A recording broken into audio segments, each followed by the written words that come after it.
Chapter 173. It is indeed Miss Sally. According to the intelligence, she might have passed by Chaos City half a month ago. The search network in Chaos City has been removed long ago. I didn't expect to meet her here. The car sat down in a corner and secretly looked at Sally. The news that Miss Sally had run away from home had spread to Chaos City half a month ago. As one of the most powerful families in the Elven race, it was a big deal for a talented young lady to run away from home. And because of Lady Helena's proposal to become the next queen, this noble lady, who had been overshadowed by Princess Irina, had become one of the most popular people in the Elven race again. But at this time, Sally had run away from home and was heading south, just like the princess she had been many years ago. This news had been covered up in the Elven race, but those who had been ordered to search for Sally naturally knew about it. Apart from the official position, the reward for finding Sally was also amazing. Thakar could already feel his heart pounding. Perhaps he could be transferred back to the Wind Forest from Chaos City soon. He scooped up a spoonful of sweet tofu pudding and put it into his mouth. Savoring the taste spreading in his mouth, Thakar nodded with satisfaction. People who chased after good food were always lucky. "Mr. Mac, the bill," Crassus said with a smile as he stood up and walked to the kitchen. "That's 8 gold coins in total." Meg nodded with a smile. He was grateful that Crassus and Julian didn't give him a hard time because of their age and power. Otherwise, it would be a bit troublesome. "I've found the magic room. It's in the Magic Academy of Chaos School, on the 3rd floor of the 3rd building. You can send Amy here at 6:30 tomorrow morning." Crassus wasn't in a hurry to take out the money. He smiled and said, "Bring me a plate of Yangzhou fried rice and a plate of sweet tofu pudding on your way here. I won't take them out. You can deliver them, right?" Chaos School? Meg was a bit surprised. He didn't expect Crassus to choose Chaos School. This way, Amy could play with other children after school. But after hearing what Crassus said, his expression became a bit strange. Could this be the origin of Otherworld takeout? Meg raised his eyebrows and hesitated for a moment before reaching out to take the 16 gold coins from Crassus. It was only right for him to respect his teachers. Amy could rely on Crassus and Julian to be a little mischievous, but if he were to follow suit, then he would be a little confused. "Thank you for taking care of Amy in the future." Meg nodded seriously. Crassus, who was ready to argue with Meg, was stunned when he saw Meg take the money and address him respectfully. He looked at Meg in a different light and nodded with a smile.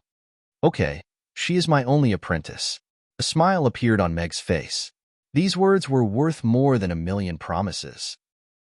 After Crassus left, Julian settled the bill with Amy and also got up to leave. After tasting the delicious tofu pudding, the supporters of sweet and savory tofu pudding became even more determined. The air was filled with the smell of gunpowder, and it was as if the slightest provocation would cause an explosion. Luna and Sally put down their spoons almost at the same time and heaved a sigh of relief. They had never tasted such delicious food in their lives. Given their backgrounds, there were many more expensive and luxurious banquets, but none of them could compare to this tofu pudding. They were both convinced that they had the best tofu pudding, while the other parties was nothing compared to theirs. The atmosphere was a little tense. However, their good upbringing allowed them to control themselves, and they settled the bill and left one after another. "Amy, be a good girl and listen to your father." Luna stood up and patted Amy's head. She then turned to Parmer with a smile and said, "Parmer, you've already done very well. You're recognized as a math prodigy, so don't be discouraged.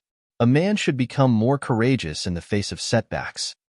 I know, Teacher Luna." Parmer nodded with a serious expression, and his eyes were filled with fighting spirit again. "Come again next time, Teacher Luna. Father will cook a lot of delicious food. There'll definitely be more delicious food in the future."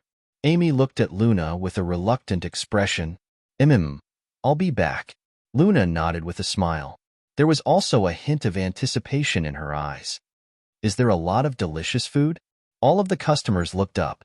The 3 dishes had already given them an unprecedented taste of food. Could it be that Mr. Mac was going to make even more delicious food?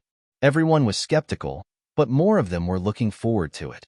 Parber played with Ugly Duckling for a while, but he was too weak to hold it, so he had to give it back to Amy.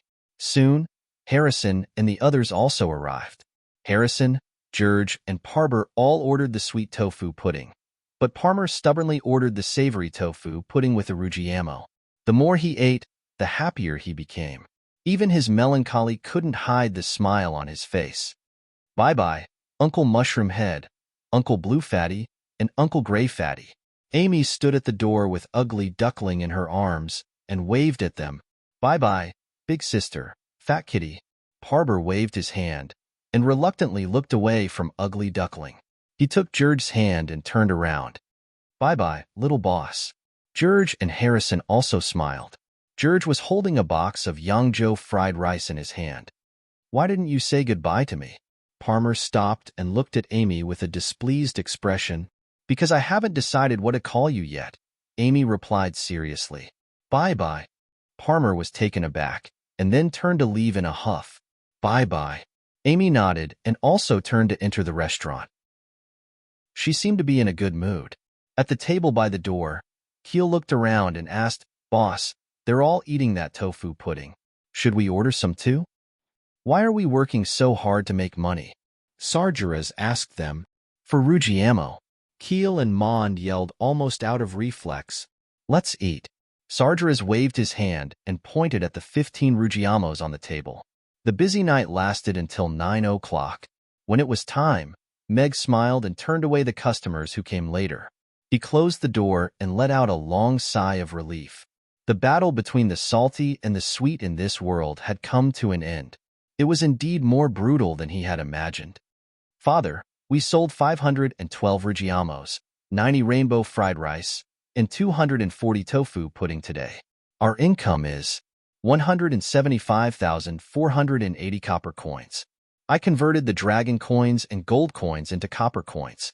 Amy ran over happily with Ugly Duckling in her arms. Her little face was full of praise. Mag hugged her with a smile and kissed her on the head. You're getting better and better at math, Amy. You're so good at it. You're a prodigy at math, right? He was not stingy with his compliments. Chapter 174. Yabamiya looked at the father and daughter sitting at the door with a smile on her face, but there was a hint of envy in her eyes. She quietly put away the plates on the table and walked towards the kitchen, muttering to herself, When will father come back? Mother said he would definitely come back, but year after year, he still hasn't shown up. This year, he probably won't come either. Meg asked Amy to stand up straight in front of him. He looked at her with a serious expression and said, Amy, from tomorrow onwards, you will officially go to Master Crassus' place for lessons.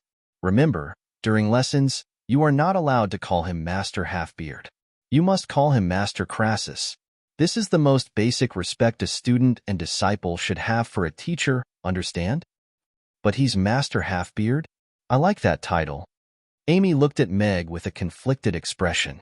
Amy, everyone has their own preferences, but we can't just do things according to our own preferences, because it may hurt others. Words are sometimes a sharp weapon, and hurting people's hearts is sharper than a knife. Meg shook his head. His expression was still serious as he continued. As a student, you should always respect your teachers. Master Crassus and Master Julian may only have you as their disciple in their entire lives, so during lessons, you must listen to them obediently and respect them, understand? Yes, I understand. Amy looked into Meg's eyes and nodded obediently. After thinking for a while, her eyes lit up and she said, Then can I call them Master Halfbeard and Master Turtleshell when I don't have lessons? You can call them whatever you like when we don't have lessons. Meg opened his mouth and looked at the expectant Amy. Anyway, Crassus and Julian didn't seem to dislike it, so he smiled and nodded. Okay.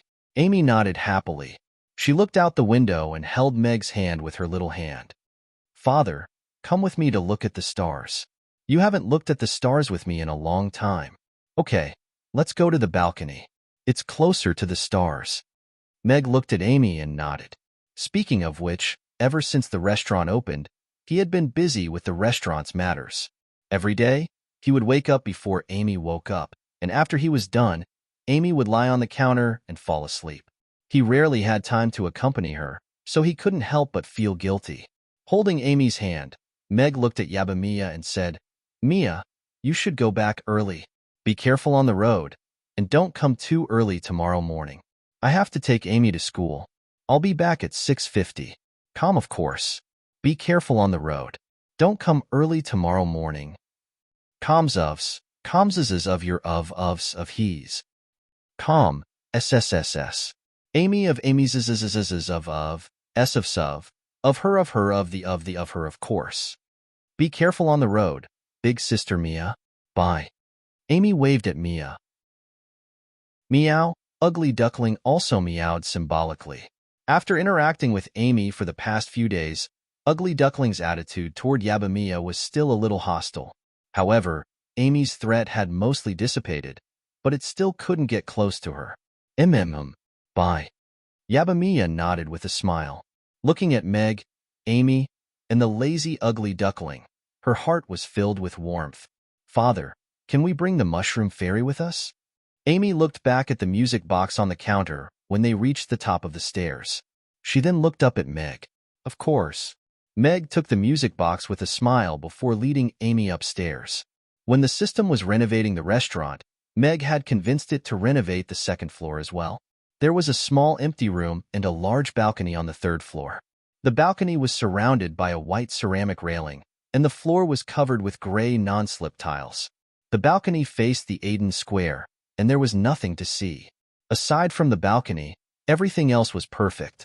Wow, the roof of our house has become so awesome. It's actually flat. The door opened, and a light came on. Amy jumped out and looked at the empty balcony with elation. She put Ugly Duckling on the ground, and it ran around the balcony with her. It also seemed to be very happy. This is such a great place. If we have more people in the future, we can barbecue, eat skewers, and drink beer on the balcony. With a balcony like this and a sky full of stars, we'll be even happier than gods. Meg was also pleasantly surprised. There was nothing in the back room. Normally, there would be some barbecue grills, umbrellas, reclining chairs, and so on. System, I need a reclining chair, Meg said in his heart. Of course he needed a comfortable reclining chair for stargazing. Lying on the ground was a little too shabby. Meg was a fan of enjoyment. The system's serious voice sounded in an implacable manner, a reminder to the host. According to the system's judgment, reclining chairs will change the layout of the restaurant to a certain extent, so the system will not provide reclining chairs. Please upgrade the restaurant to level 2 as soon as possible. When the time comes, the upgrade gift package will include 2 high-class reclining chairs. System, let me ask you a question. Will customers come to the balcony? Meg asked calmly.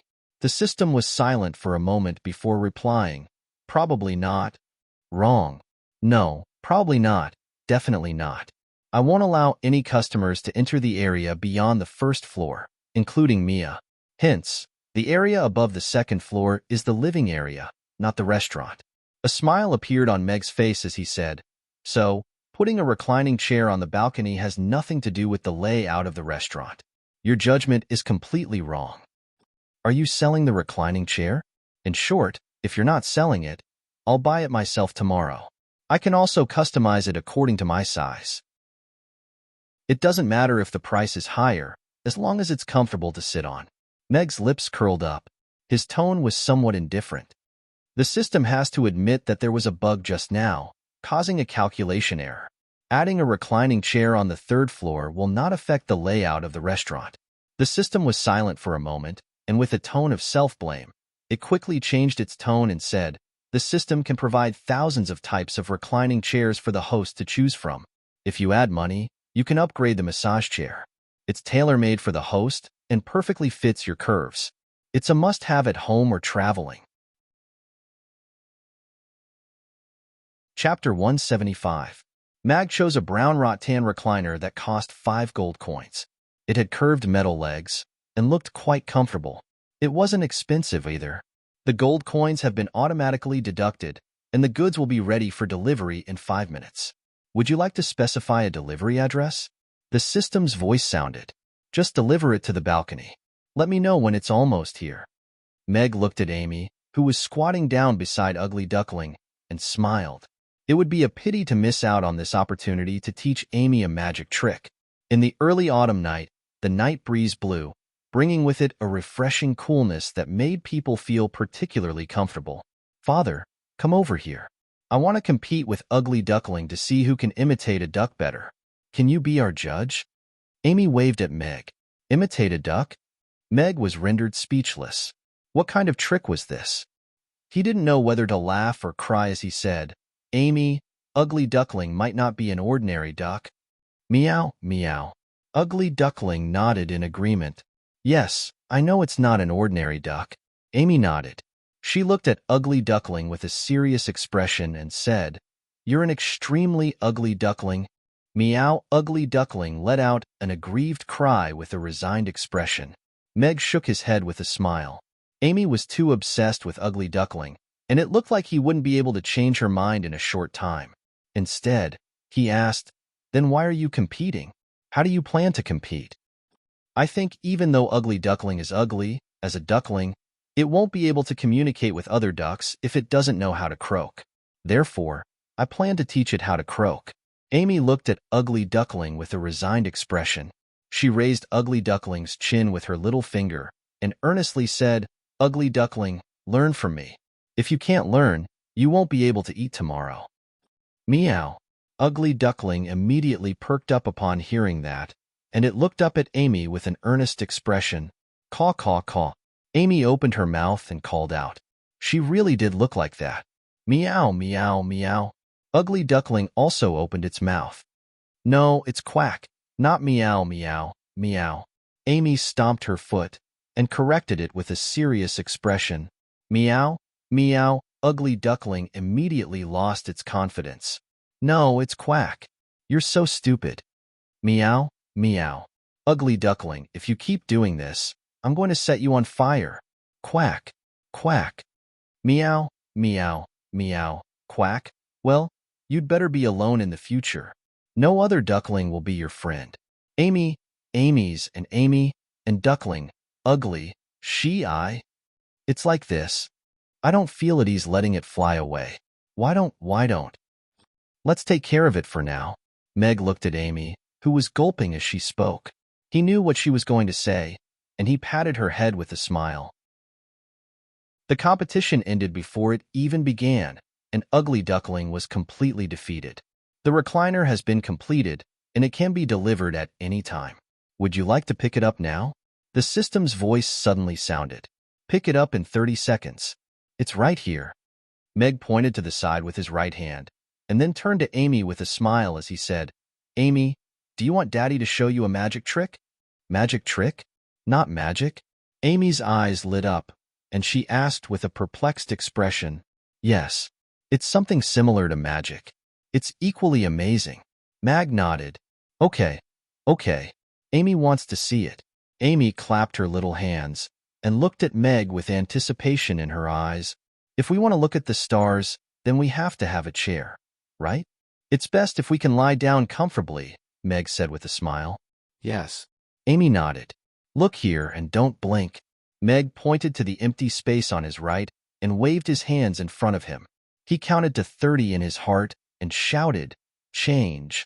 Amy looked with wide eyes, but 3 seconds passed, and there was still nothing there. Meg's hand was still in midair, and he looked at the empty space in front of him with an awkward expression. What the fuck is going on? It didn't change. Meow. Ugly Duckling called out from behind him. Amy looked in the direction of the sound, and her eyes lit up. She exclaimed, "Father, you really made a chair. It's right behind you." Meg turned around, and there was indeed a large brown recliner behind him. It had round legs, and the chair was still swaying slightly. Ugly Duckling was clawing at the legs of the chair, trying to climb onto it. "Sorry, because the item was too big, the positioning was off by 1 meter. Next time, we'll bring you a more accurate service." The system's voice sounded in the standard customer service tone. Although he was cursing in his heart, he still had to smile. Meg felt that the system had definitely done this on purpose. After all, clothes could be directly placed on the wardrobe, but now it was a meter off when it was placed on the ground. It seemed that the system was starting to retaliate. "Yes, actually, I did it on purpose." Meg nodded with a smile. He was going to show off. and he had to keep up the pretense even if he had to kneel. He reached out to push the recliner, and it immediately swayed back and forth evenly. It seemed that the balance was quite good. Ugly Duckling, which was climbing up the chair legs, was sent flying. It rolled twice before stopping. It looked around with a confused expression, as if it didn't know what had happened. Wow, Father is so awesome. When Amy learns magic, I want to be as awesome as Father. Amy looked up at Meg with admiration on her little face. Amy will be even more awesome than Father. Meg stroked Amy's hair with a smile. He could feel the admiration in Amy's eyes, and he was extremely satisfied. As expected, his daughter was the most sensible. Come on, let's look at the stars. Meg lay down on the recliner, leaving a small space beside him for Amy to lie down. Okay. Amy nodded her little head and climbed up with some difficulty on her short legs. She threw herself into Meg's arms and giggled. Look, the stars are so beautiful today. Meg held Amy gently in his arms, and the recliner rocked slightly as he pointed at the starry sky with a smile. There wasn't a single cloud in the sky, and there weren't any of the dazzling neon lights in the city. The dark blue starry sky was especially deep, and the stars that dotted it were even more dazzling. Meg hadn't seen such a beautiful starry sky in many years. Chapter 176. Meg's eyes widened as he looked down at Amy, who was calling him Daddy in her baby voice. He suddenly remembered that the song "Where Are We Going, Daddy?" was in the music box. He thought for a moment before replying, I don't know. Then I'll teach you? Sure. Twinkle, twinkle, twinkle, little stars all over the sky. You're out of tune, Meg replied with a smile. Father, didn't you say you didn't know how to sing? Amy immediately sat up and looked at Meg in confusion. Meg looked at Amy's serious expression and suddenly felt a little depressed. His daughter really didn't play by the rules. Then let's sing together. A smile quickly appeared on Amy's face again, and she clapped her little hands as she sang, Twinkle, twinkle, little stars all over the sky. Amy's two little braids swayed from side to side, and her little face was full of smiles. Her little pointy ears were sparkling under the moonlight and starlight, and she looked extremely adorable. Meg was also smiling as he softly sang along to the beat. His baby voice drifted over the balcony all the way to the sky, and it seemed to make the starry sky even more dazzling. Ugly Duckling tried a few times to climb onto the smooth steel legs of the chair, but it was unable to do so. It could only run around anxiously under the chair, calling out from time to time in an attempt to make its presence known so that someone would remember to pick it up. Hey, Father, look, that star is flying. Amy suddenly stopped singing as she pointed at the starry sky in surprise. It's a shooting star.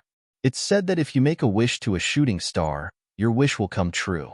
Amy, do you want to make a wish? Meg looked in the direction that Amy was pointing at and saw a bright star dragging a long tail behind it as it slowly glided across the sky toward the east. Really? Amy immediately closed her eyes, clenched her hands into fists, and placed them in front of her. She closed her eyes and made a wish seriously.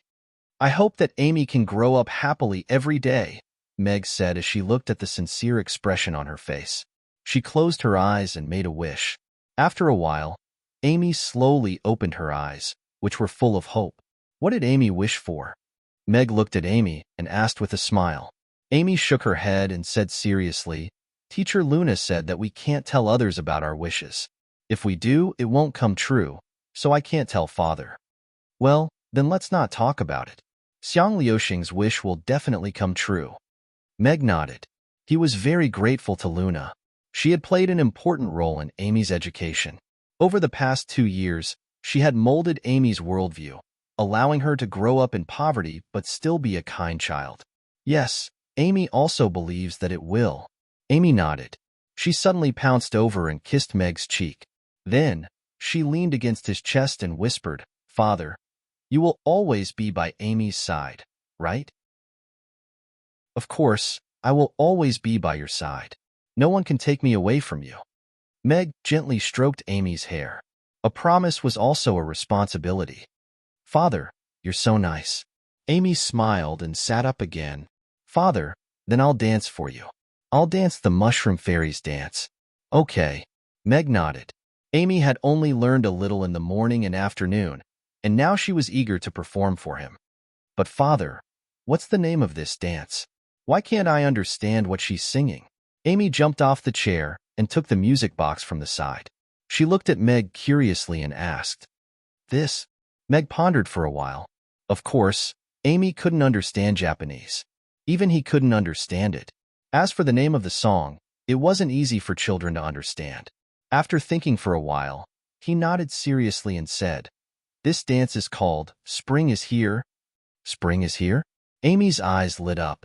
She clapped her hands and said, "It's great that spring is here. No wonder the Mushroom Fairy is dancing so happily." "Yes, spring is great."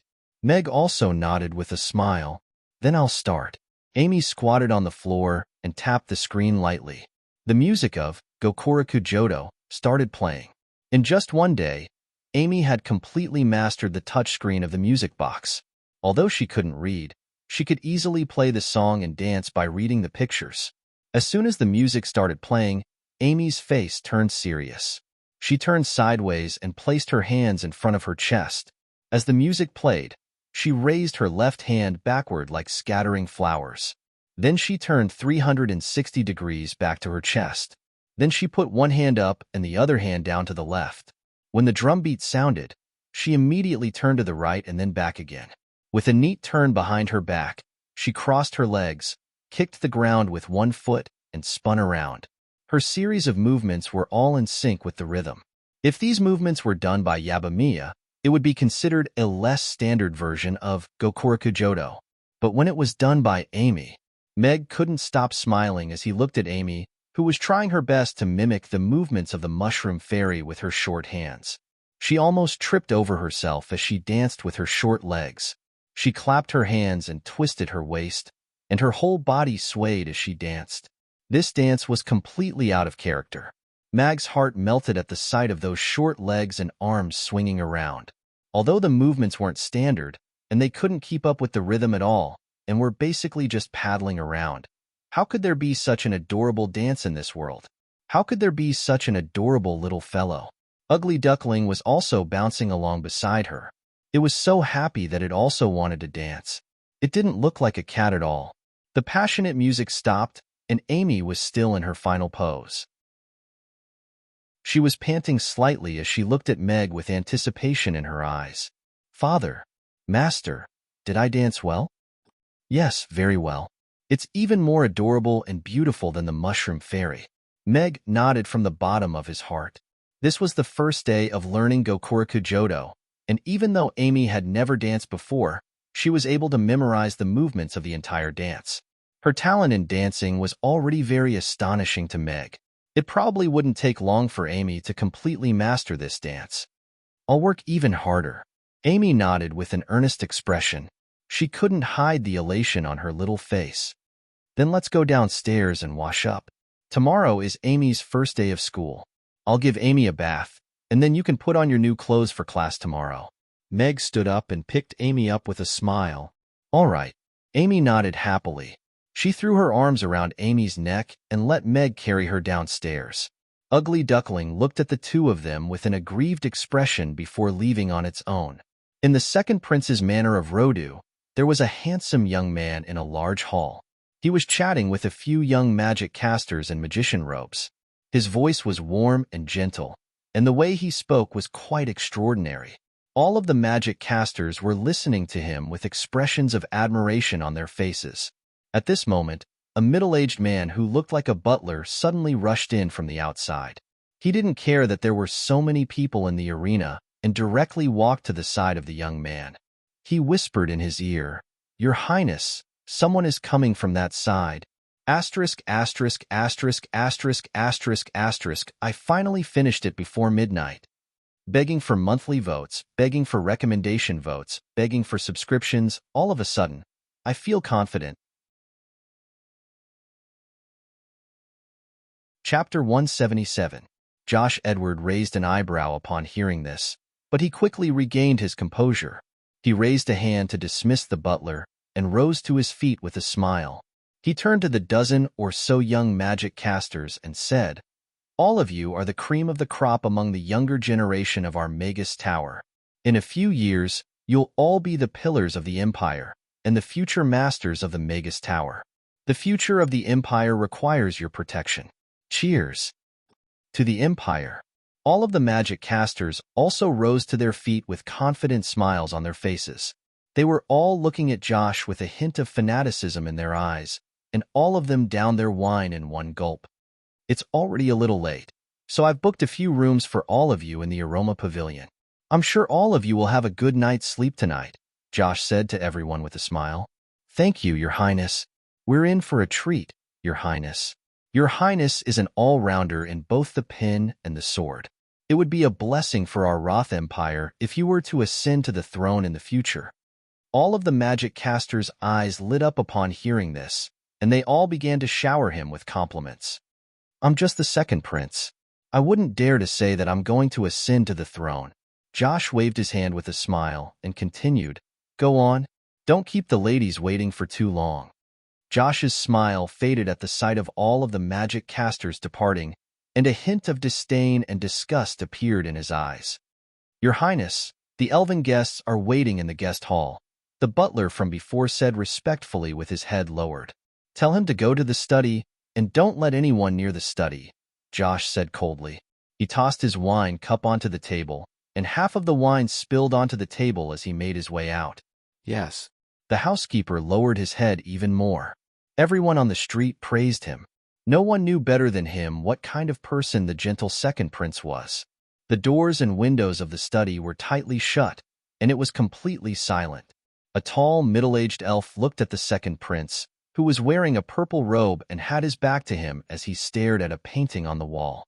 A drop of cold sweat slowly slid down his forehead, and the dim yellow light shone on his face through the white gauze lampshade, making him look a little nervous. This second prince, who was only in his early 30s, gave off an aura that was no less intimidating than Mistress Helena's. He had been standing here for over 10 minutes, but the second prince hadn't even taken a single glance at him, as if he were treating him like air. "Tell me, what message did Helena ask you to bring me this time?" Josh still didn't turn around. Instead, he turned his gaze to the next image and asked in a cold voice. "Lady Helena asked me to bring you a letter," the elf hurriedly said. He took out a dark green letter from his bosom. A slender vine stretched out from the letter and crawled all over the envelope. It was like a seal. There was not a single word on the envelope. It looked quite mysterious. "Leave it on the table and leave," Joshua said without turning around. Yes. The elf hurriedly nodded. He held the envelope with both hands and gently placed it on the table. He then took 2 steps back before leaving the room. He then gently closed the door behind him, and only then did he heave a long sigh of relief. He wiped the cold sweat from his forehead, and his back was already drenched in sweat. Only after hearing the door close did Josh slowly turn around. He made his way over to the table and picked up the letter. The vine on the surface of the envelope lit up with a hint of green light before quickly withdrawing back into the envelope. Josh casually tore open the envelope and tipped it over the table. A small black seed and a piece of light green paper fell out. Josh ignored the small seed and picked up the letter. His brows gradually furrowed as he read through it. The room fell silent, and the light flickered slightly. After a long while, Joshua shifted his gaze away from the letter. The light green letter burned in his hand and was reduced to ashes. A ball of green flames also rose up from the envelope and the seed on the table, and they were completely reduced to ashes. "Looks like I underestimated Snare. I didn't think that someone would be able to cast such a powerful spell. Alex, you really didn't die." Josh slowly clenched his fists. His voice was as cold as ice, and his expression was a little sinister.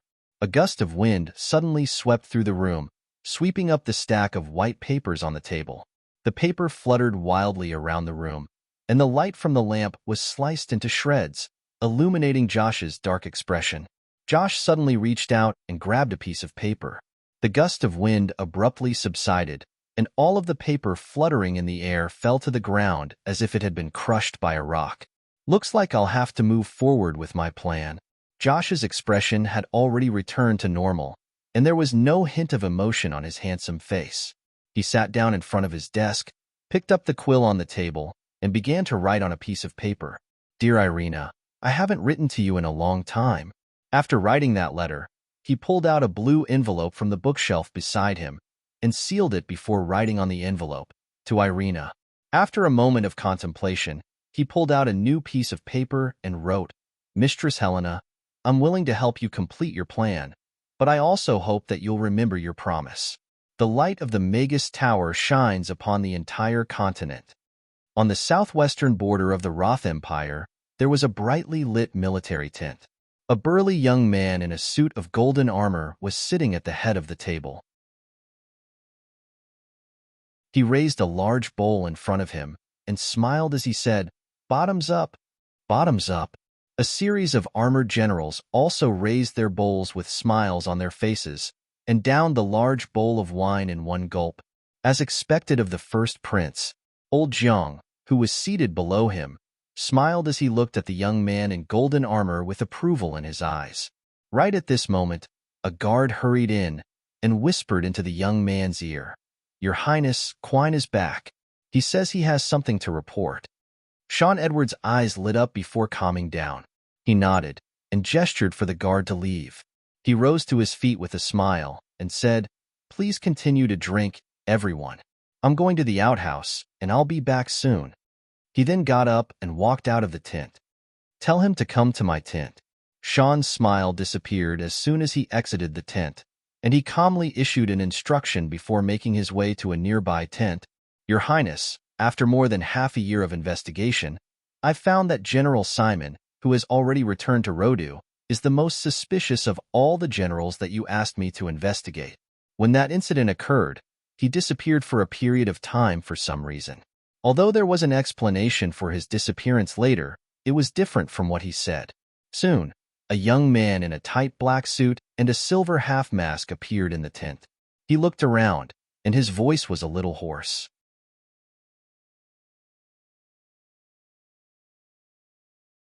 Chapter 178. After bathing Amy and Ugly Duckling, he told Ugly Duckling a bedtime story, and only then did Ugly Duckling fall asleep. Meg leaned over and kissed Amy's hair on her forehead.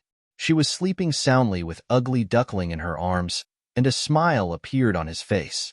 As expected, playing with Amy like this was the most enjoyable thing to do. It's the first day of class tomorrow, and it's magic class, so I should wear a magician's robe.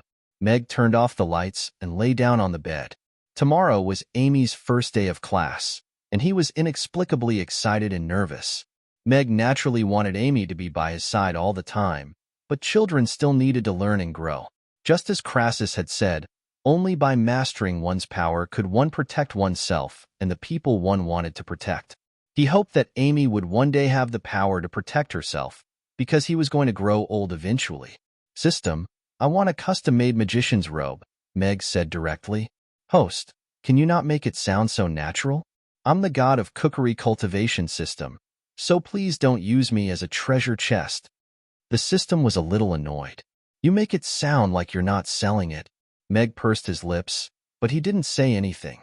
Instead, he smiled and said, System, this is Amy's first time going to school, so I want something that's low-key but looks extraordinary. It's not blinding, but it's also something that makes people's eyes stay on it unconsciously. It's a close-fitting and loose-fitting magician's robe. See if you have any suitable designs, and we can negotiate the price. The system fell into deep silence. After a long while, it roared, Why don't you ask for something that looks more square and round? What if it's bigger and looks smaller? I'll give you the pin. You design it. I don't want the money. Isn't that a bit too much? Meg raised an eyebrow. It was rare to see a system that didn't even want money. He thought for a moment and said, All right, then just give me the design, and I'll choose it myself. The system did not say a word, but the speed at which it sent the pictures was not slow at all. The picture flashed, and Meg's mind was filled with many pictures of the little magician's robe. There were all kinds of strange mage robes. There were long mage robes like Crassus and Julian's, which covered their entire body.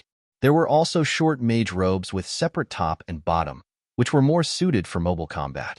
Of course, there were also mage robes that were pink, blue, and white. They looked quite cute. But system, why did you put this Taoist robe and kasaya in here? What kind of sorcerer would dress like that? When the picture moved to the middle, Meg looked at the 2 rows of bright yellow Taoist robes and kasayas and couldn't help but complain. From a certain perspective, the truly powerful Taoist priests and monks are also considered magicians. The system muttered. Do they know how to make fireballs? Meg asked seriously. Then, the 2 rows of pictures silently disappeared. Meg looked at each of the pictures carefully, and finally chose a slim-fit purplish-blue magic dress with black stockings, black boots, and a big hat with a black cloak on the outside. This combination should be very cute, right?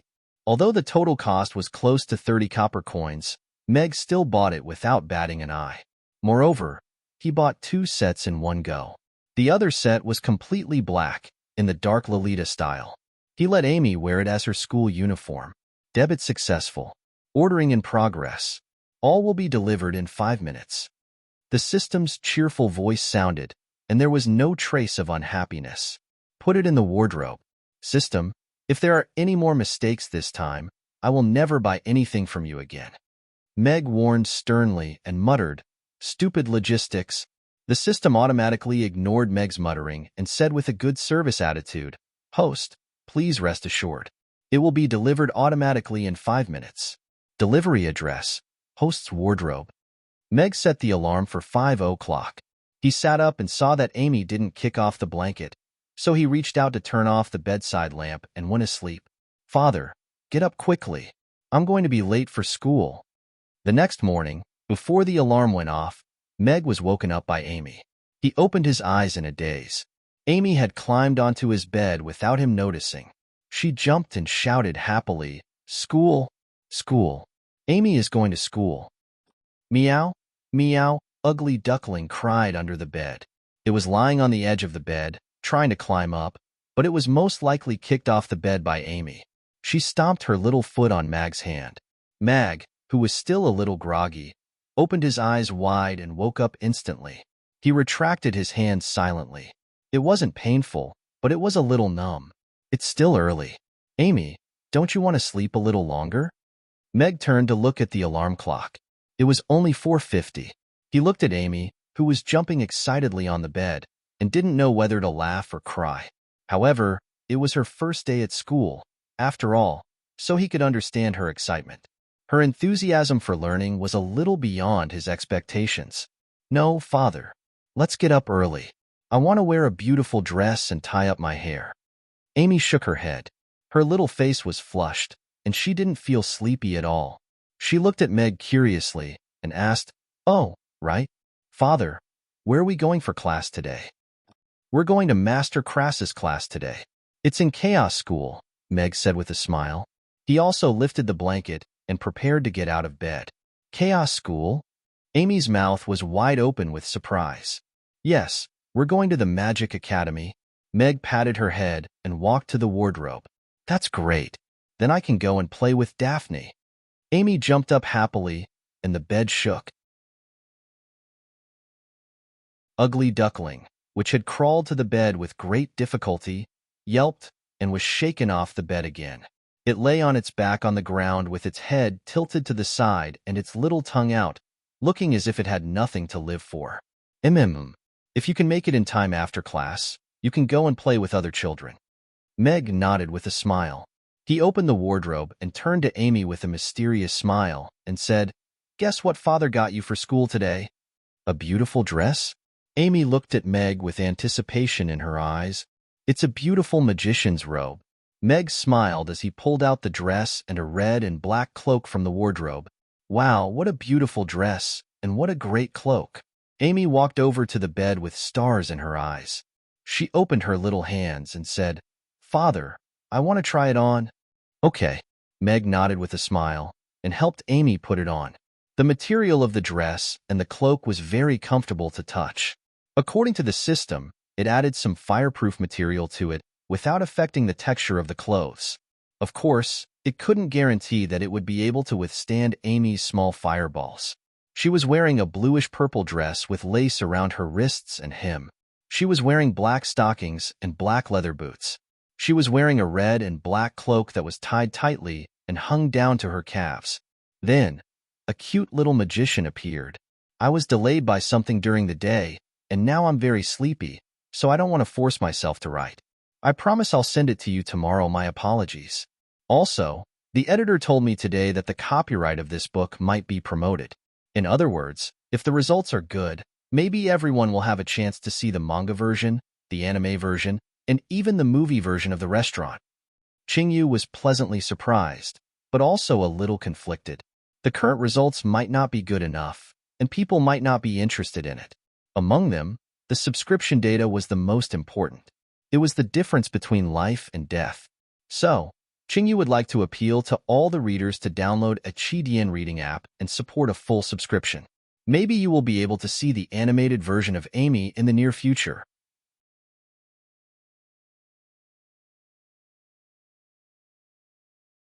Chapter 179. Meg took 2 steps back and looked at Amy, who had changed into a full set of magician robes. He nodded with satisfaction. She was wearing a little bluish-purple dress and a black cloak, which made her look cute and a little domineering. She looked so cute with black stockings and black leather boots. Sure enough, he had a talent for matching clothes. "Father, do I look good?" Amy asked expectantly, looking at Meg. "Of course. Very good." Meg nodded seriously. Amy is a little magician now. Amy stuck her little fists out from under the cloak and ran around the room happily. Ugly Duckling had gotten up at some point and was running behind her. If she learns melee magic from Crassus, she'll probably become a little Superman. Meg looked at Amy's fluttering cloak, and the smile on his face grew wider. Amy ran to the next room and looked at herself in the full-length mirror for a long time. Then she looked back at Meg and said, "Father, I want to tie 2 tails today. No need to tie my hair into pigtails." "Okay." Meg nodded. This was the first time that Amy had taken the initiative to change her hairstyle. It seemed that she was in a good mood for class today. He took a comb from the side and tied Amy's hair into 2 pigtails. The 2 little silver tails swayed up and down, which indeed looked more suitable for a magician robe than pigtails. After washing up, Meg went downstairs to prepare the ingredients. Amy and Ugly Duckling were playing in the dining room. Although they had woken up early, the little one didn't look sleepy at all. The little witch and her cat. Meg calculated the time as he kneaded the dough. Because he had to send Amy to school at 6:30, he had to shorten the time to prepare the ingredients this morning. The tofu pudding could be made in one go. The most time-consuming thing was the rugiamo. He could only reduce the amount of rugiamo in the morning. How to shorten the time was a problem. "System, I want to buy a car," Meg suddenly said. This was probably the best way to shorten the school time. "You can't afford it," the system said quietly. Meg raised his eyebrows. He didn't expect to be despised so early in the morning. "Second-hand Alto?" Meg tried again. "The system doesn't provide second-hand goods," the system said proudly. After a pause, it added, "And in this world, second-hand Alto can fall apart at any time. For the sake of the host's safety, I don't recommend it." Meg thought about it for a moment and felt that the system's words were quite reasonable. The streets in Chaos City were quite flat, but the roads paved with stones definitely wouldn't be as flat as the roads. He thought about it for a moment before asking, "How much is the cheapest off-road vehicle you have?" Range Rover, 15,000 gold coins. Multiple packages can be upgraded, and the top package only costs 30,000 gold coins. The system's voice sounded like a professional shopping guide. "Well, let's take a look at the bicycle," Meg said with a smile.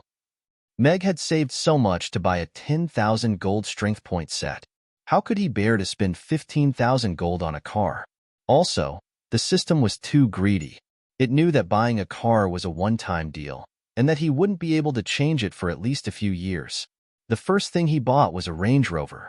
Although he had a top-class car in his garage in his previous life, and it was the cheapest car in his garage, he had spent the money earned by others. Now that he was making money himself, he realized how hard it was to make money. Of course, he had to be frugal with the money he earned from selling Rugiamos. For the top-class Range Rover, the The system provides down payment service. It's interest-free for 12 months. The down payment is as low as 9,000 gold coins. If you buy now, you can get 3 free maintenance sessions. Maintenance fees below 10 gold coins will be waived. Don't miss this opportunity. If you want to buy now, buy now. The system's persuasive advertising slogan sounded. No, go away. Look at the bike, Meg said without hesitation. The system was so shameless in order to make money. You can test drive it for free. The system tempted again. Bike. Meg was unmoved. If he got addicted and couldn't help but buy it, it would be bad. Also, there was no gasoline in this world. If the system monopolized it, he would be at his mercy. Meg didn't want to be too high profile. If he drove such a steel monster on the streets of this world, he would probably be surrounded as soon as he went out. Before he had enough strength, keeping a low profile was the best way to make a fortune. Seeing that the promotion was hopeless, the system had no choice but to drag out the list of bicycles for Meg. Meg quickly chose a Forever brand old, elevated bicycle. He then tricked the system into using carbon fiber, modifying the frame with a full shock absorber, a drive-by-wire front fork, a 12-speed transmission system, and a removable child seat at the back. All in all, it only cost him 10 gold coins. The bicycle is being customized. It will arrive in 5 minutes. Host, please specify the location. The system's voice sounded. The address is at the entrance of the restaurant, but I have to delay the delivery. I'll deliver it when I leave. It would be embarrassing if it was stolen. Meg looked at the concept design given by the system. Although the design looked a little old, it looked quite domineering after all the modifications. There was a black basket at the front and a black child seat at the back. The style was also very simple. Meg felt like he had bought something worth more than 10,000 yuan with 1,000 yuan. He was very satisfied. After breakfast, Meg bought a small thermos with 1 gold coin. He filled it with sweet tofu pudding and Yangzhou fried rice. Then, he went out with Amy. Ding! Your package has been delivered. Please check it. The system said, Father, will we be late for class now? Amy looked up at Meg, who was locking the door, and asked worriedly. Ugly Duckling was looking around excitedly in her arms. It was very interested in the things outside. Don't worry. We have a bicycle. It'll take less than 10 minutes to get to Chaos School. Meg shook his head with a smile. He pointed at the black bicycle parked at the entrance. It had a streamlined carbon fiber body. Although it had a basket and a child seat, it was still very domineering. Wow, what is this? It has 2 wheels. Is it a carriage? But we don't have a horse? Amy asked curiously as she turned to look at the bicycle. This is a bicycle.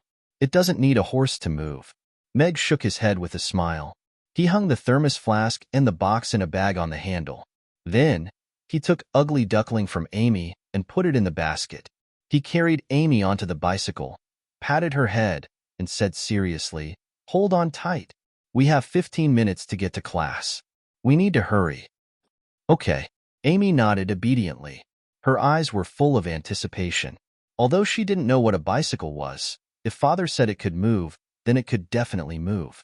Ugly Duckling clung to the edge of the basket and poked its little head out to look around curiously.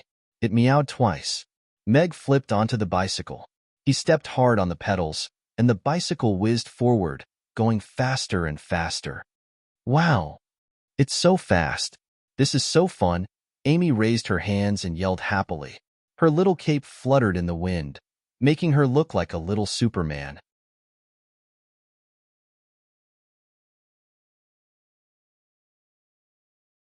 Chapter 180. The little girl's bell-like laughter and the red and black magician's robe that fluttered in the wind attracted a lot of attention from passers-by. What's that thing? Is it a new spell? Maybe. It only has 2 small wheels, and it won't fall? And it's so fast. Hey, isn't that Mr. Mac and Little Boss? The passers-by began to discuss among themselves, and some of them even recognized Meg and Amy. Look, Father. There's a 2-wheeled car running on its own. A little boy yelled as he tugged at the arm of a man who was buying breakfast. What are you talking about so early in the morning? Here, take your favorite scallion pancake. The man patted the little boy's head with a smile before handing him the scallion pancake that was still a little hot. He looked up in disbelief, only to be stunned by what he saw. He blinked and looked again, only to see a man and a little girl in a magician's robe riding a two-wheeled car quickly off into the distance. "What's that?" the man asked with a puzzled expression. "Father, that's so cool. It's even faster than our carriage," the little boy said with an envious expression. That's nothing. Old Huang, drive the carriage and catch up to that person riding that strange thing. Prove that our carriage is faster," the man said to the skinny old man who was driving the carriage. He then led the little boy onto the carriage. "Yes, master," the coachman replied as he cracked the horses, but with his whip. The two-wheeled carriage immediately galloped forward, and the passers-by made way as they chased after Meg. Ugly Duckling rolled around in the basket. Every time it tried to get up, it would be jolted back into the basket. In the end, it chose to give up and lay on its back in the basket, looking up at the sky with a blank expression. "It's fun. The bicycle is so fun." Amy spread out her arms happily. She had never ridden in a carriage or a horse before, and this was the first time she had experienced something other than running. She was very excited. "Hold on tight." Meg's face was also full of smiles. The bicycle produced by the system was indeed excellent. Even with his current physical fitness, it was not strenuous to ride it. Moreover, he had been eating Yangzhou fried rice and rujiamo every day, so his strength had increased. The streets of the Aden Square were paved with blue stones that were 20 centimeters wide and 40 centimeters long. Every piece fit perfectly without a single gap. It was said that the best craftsmen of the dwarf race had paved the road piece by piece. Every day, there would be people patrolling the road to replace the broken bluestones. It had been 100 years, and there was not much difference between a car on the road and a cement road. The fully shock-absorbing frame perfectly absorbed most of the shock. Okay. Amy reached out and grabbed the handle. She giggled and said, "Father, they all seem to be very envious of me." "No, she's envious of me. She's envious that I have such a cute baby," Meg said with a smile. "No, I'm just jealous that I have such a great father." Amy reached out and hugged Meg's waist, giggling. "Haha, he really caught up. Hurry up and run. We've already caught up with you." A two-wheeled carriage rushed up from the side. The curtain was pulled open, and a little boy with a bite of a small onion pancake stuck his head out. He was a little proud. "How can a two-wheeled carriage outrun my carriage?" "Young master, we're going to overtake them," the coachman said proudly.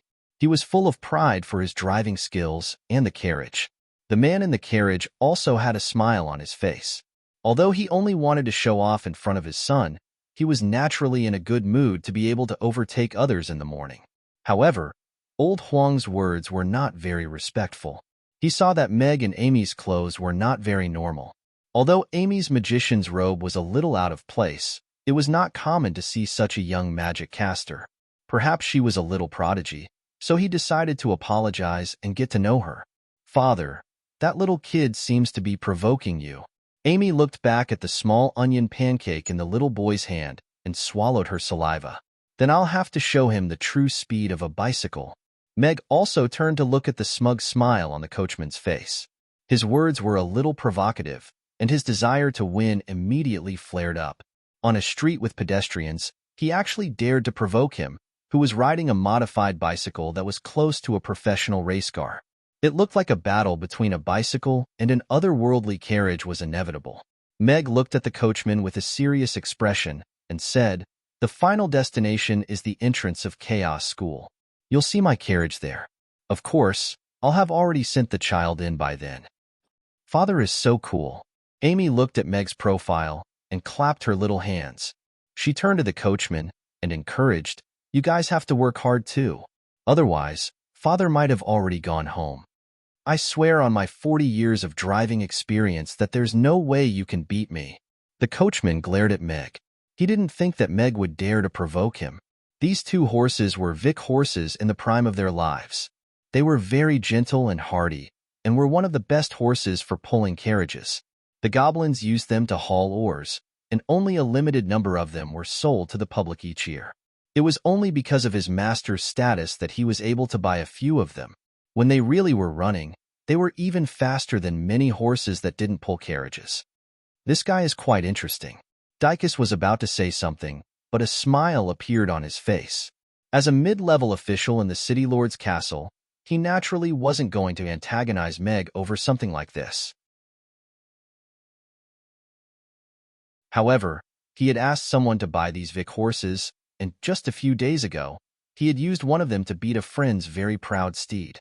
Now that he heard Meg say this, Dicus didn't mind Old Huang competing with him.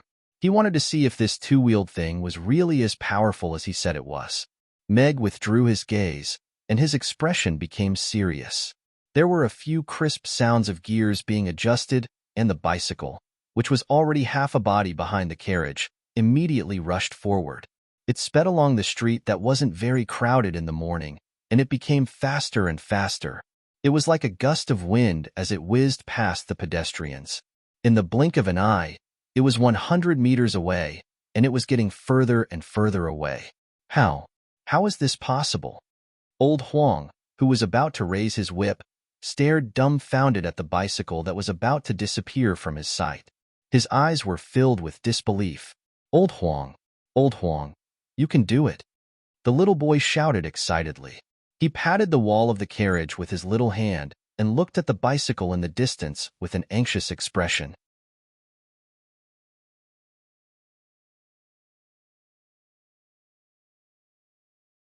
Chapter 181. The outcome of this battle between a bicycle and an otherworldly horse-drawn carriage was decided in the first 100 meters. After rounding the crescent curve of the Aiden Square, Meg looked back at the horse-drawn carriage that was already out of sight, and a nostalgic smile appeared on his face.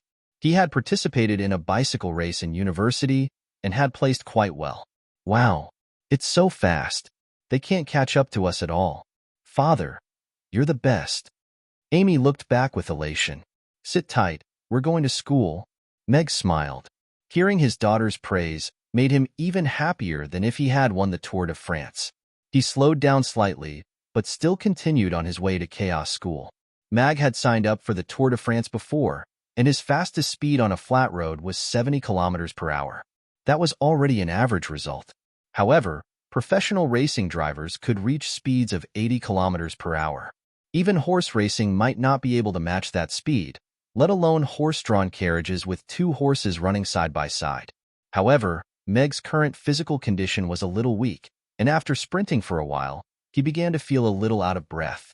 Thankfully, the system's modified bicycle was very good, and it could easily maintain a speed of 40 kilometers per hour on flat ground. In contrast, the horse-drawn carriage was only going at about 25 kilometers per hour, so there was no way it could catch up to him. Accompanied by the crisp sound of a bell, a black bicycle carrying two people passed through the Aiden Square, attracting the attention of passers-by. A hater holding a black cloth bag on the side of the road looked up when he heard the sound of the bell. Meg just so happened to pass by him on the bicycle, and his eyes immediately lit up. Huh, what's this? There's no magic, no animal strength, and such a skinny man can travel so fast. What kind of machine is this? Could it be that he's already solved the problem of the huge consumption of human energy? Hey, mister, wait up. The hater was getting more and more surprised, and he didn't care that he was already over 50 years old. He held the cloth bag with one hand and waved as he ran. However, Meg, who was focused on riding, did not notice that someone was following him. Father, I think someone was calling us just now. Amy looked back in confusion, but there was no one behind them. Maybe they're distributing flyers. Meg didn't pay him any heed and continued to pedal his bicycle forward. In any case, he didn't know anyone in Chaos City apart from the customers who came to eat at the restaurant. Even if he did meet a customer, they would at most greet him and wouldn't have any interactions or important matters. Dean Hader, why are you in such a hurry? Do you need to ride with us? A horse-drawn carriage stopped beside Hader, and Dicus looked at Hader with a hint of surprise in his voice. Hello, Grandpa Hader. Udier, who was still chewing on his scallion pancake, also shouted. He slowly put down the scallion pancake in his hand, looking a little scared of Hater. "Oh, it's little Dicus. Let me get in the car. Help me chase after a man who was riding a two-wheeled thing." Hater's eyes lit up at the sight of Dicus, and he panted heavily as he climbed onto the carriage. "Is it the young man with a little girl in a red and black cloak?" A peculiar expression appeared on Dicus' face upon hearing that. You know him?" Hater was a little surprised. "Not really, but if you want to find him, you don't have to rush. His destination is Chaos School, so he's most likely a parent who's sending his child to school. That's your territory." Dicus shook his head with a smile and instructed, "Old Huang, go to Chaos School. Hurry up." With a snap, the carriage sped up again. "What are you doing?" Dicus looked at Hater, who was sitting across from him. His half-bald head was covered in sweat, and he was panting heavily. His cheeks were also slightly flushed. It was very rare for the old dean of the Chaos School's mechanical school to appear like this. "It's good that you can't run. You didn't tire me to death." Hater heaved a sigh of relief upon hearing that. He leaned against the wall of the carriage and said, "I saw that the thing he was riding was very strange. He looked so thin and frail, but he was able to travel so quickly with a little girl on his back. There were no magic fluctuations during the entire process. It was purely mechanical, and it didn't seem to be exhausting at all. If that's really the case, then perhaps this thing can replace horse-drawn carriages as a means of transportation for people." "Yes, I followed him because I thought that thing was very strange. That thing is light and simple, and it's also more agile. It's easier to control than a horse, and it doesn't produce any feces. It would definitely be a good thing for city management if it can be popularized." Dicus nodded with an expectant smile. "Dicus, you really think from the perspective of a city manager. If there are more officials like you, then the principal's blueprint can be popularized even more quickly. Looks like you're going to be promoted again in a few years." Hater looked at Dicus with approval in his eyes. "You're too kind, Principal. It's my job to do what I need to do. Your pursuit of knowledge is what we should learn from you," Dicus replied in a humble manner. The bicycle stopped in front of Chaos School without making any sound. The orc security guard and the gatekeeper looked over at the same time. Their gazes were drawn to Meg's bicycle, which had a metallic sheen to it. The white steel rims and wires on the wheels were very eye-catching under the morning sun. This was the first time they had seen a bicycle with two wheels, one in the front and one in the back. Their gazes then fell on Meg and Amy, and they immediately recalled that they seemed to have come to the school a few days ago. After that, they ran into the school and left through the school gates. Who would have thought that they would come again today? "We're here. Let's get off." Meg was just about to get off the bicycle and carry Amy off. "This is so fun. I'm so happy." Amy had already stood up. She grabbed onto the handlebars and jumped onto the ground. She looked up at Meg with an elated expression on her little face. "Then Daddy will take you to school every day from now on?" Meg parked the bicycle and put on the triple-alarm anti-theft lock that came with the system. He picked up Ugly Duckling, which was lying on its back in the basket. It was still looking up at the sky with its front paws curled up. Its eyes were unfocused, and it was completely dumbstruck, as if it still hadn't recovered from the shock.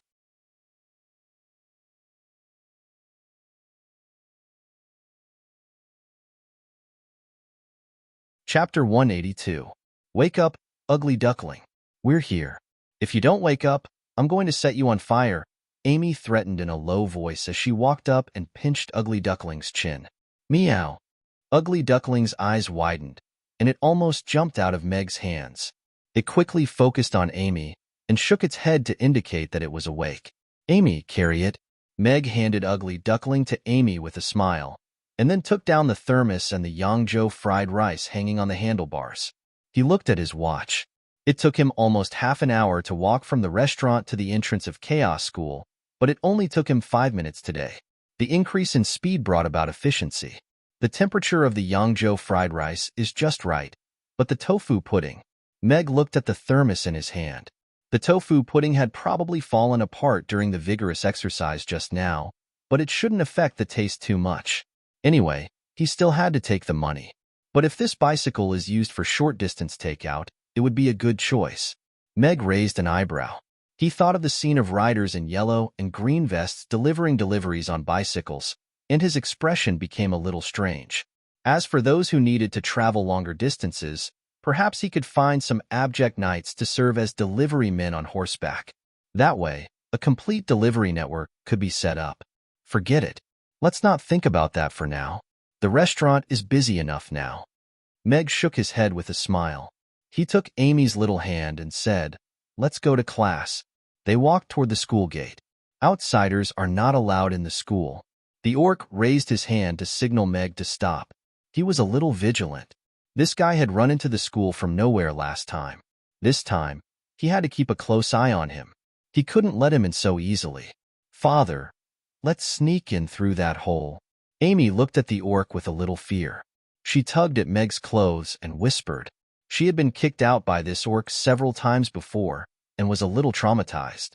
Children who are not of age are not allowed to go to school. This little girl is still too young. The old man glanced at Amy and shook his head. In his heart, he had already rejected the possibility of the two of them entering the school. In the end, he added, "Also, pets are not allowed on campus. This is a rule set by the headmaster." Meg gently placed his hand on Amy's head, indicating for her not to be nervous. Then, he took out a small green card from his pocket and handed it to the orc. He smiled and said, "I'm here to send my child to school. Today is her first day of school. Teacher Crassus said that I can use this card to enter and leave the school. May I know which direction is the Magic Academy?" Teacher Crassus?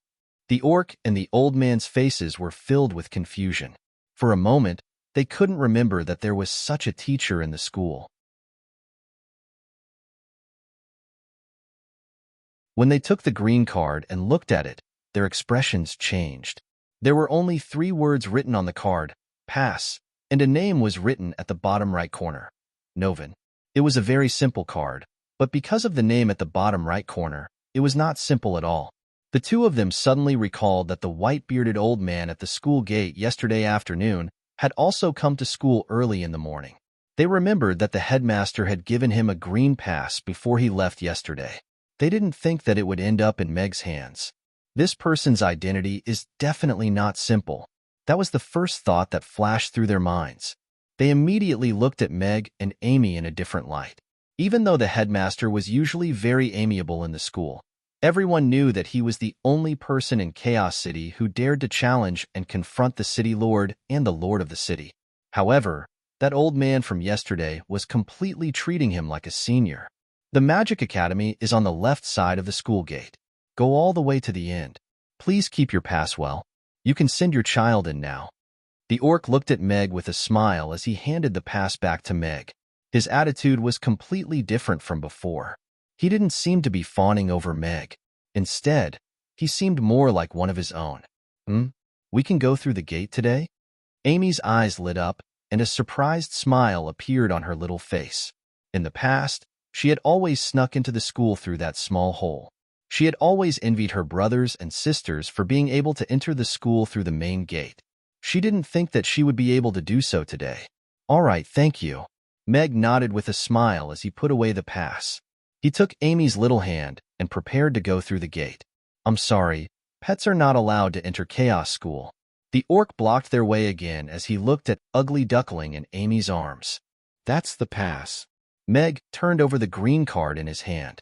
Judging from the two's expressions, it was most likely issued by some important figure in Chaos School. The pass was issued by the principal, but the rules were also set by the principal. The principal said that the school rules take precedence, so your cat can't enter the school. The orc said with a serious expression, neither servile nor overbearing. Meg was a little surprised that this orc wasn't willing to negotiate at all. He was a very principled and law-abiding person. Furthermore, the owner of the card was the principal of Chaos School. He was an interesting person. It was rare to see a principal who would put the school first. "All right, then I hope you can look after my car and my kitten." "Thank you." Meg didn't want to pester him. There was nothing wrong with the rules. There were only children in the school. Ugly Duckling wasn't aggressive, but it was a different story if it was a large dog. "We will ensure their safety." The orc nodded solemnly, and his attitude toward Meg softened a lot. This was a reasonable person. Meg looked at Amy and said, "Amy, put Ugly Duckling in the basket first. It can't accompany you to class. It will wait for you at home with me." "All right." Amy nodded obediently. She tiptoed and put Ugly Duckling in the basket of the bicycle. She patted Ugly Duckling's head and said seriously, "Ugly Duckling, you have to be good at home and listen to father. Let's go." Meg held Amy's little hand and walked into the school. Meow. Ugly Duckling stuck its little head out of the basket and looked at Amy's back pitifully. Amy walked a few steps and then stopped. She turned back to look at Ugly Duckling and said, "Be good. I'll let you eat 2 bowls of tofu pudding when I come back today, and you don't have to run." Meow, meow. Ugly Duckling's eyes lit up immediately, and it nodded happily. Communication between foodies is indeed so simple and direct. Meg shook his head with a smile, and then walked in with Amy.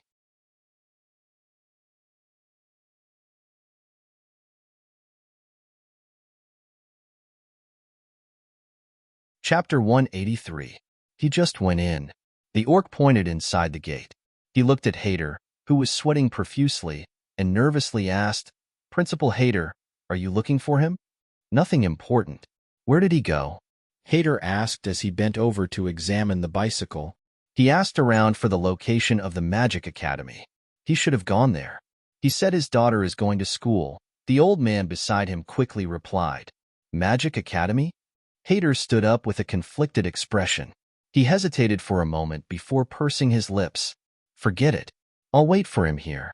None of those old bastards at the Magic Academy like me." After that, he continued to examine the bicycle. "Aren't outsiders not allowed to enter the school?" Dykus asked curiously as he got out of the car. As the main liaison officer between the City Lord's Castle and Chaos School, he was very clear about the rules of Chaos School. Principal Novin had brainstormed these rules to ensure the independence and purity of Chaos School. Even if the City Lord were to come to Chaos School, he wouldn't be able to bring his blazing lion into the school. However, after being smashed by Principal Novin's ice ball for half a month, it probably wouldn't want to set foot in Chaos School for the rest of its life. He has the principal's pass. According to the rules, he can enter Chaos School, the old man guarding the gate said calmly. He was able to maintain his composure in front of Dykus. "I see." Dykus' eyes lit up.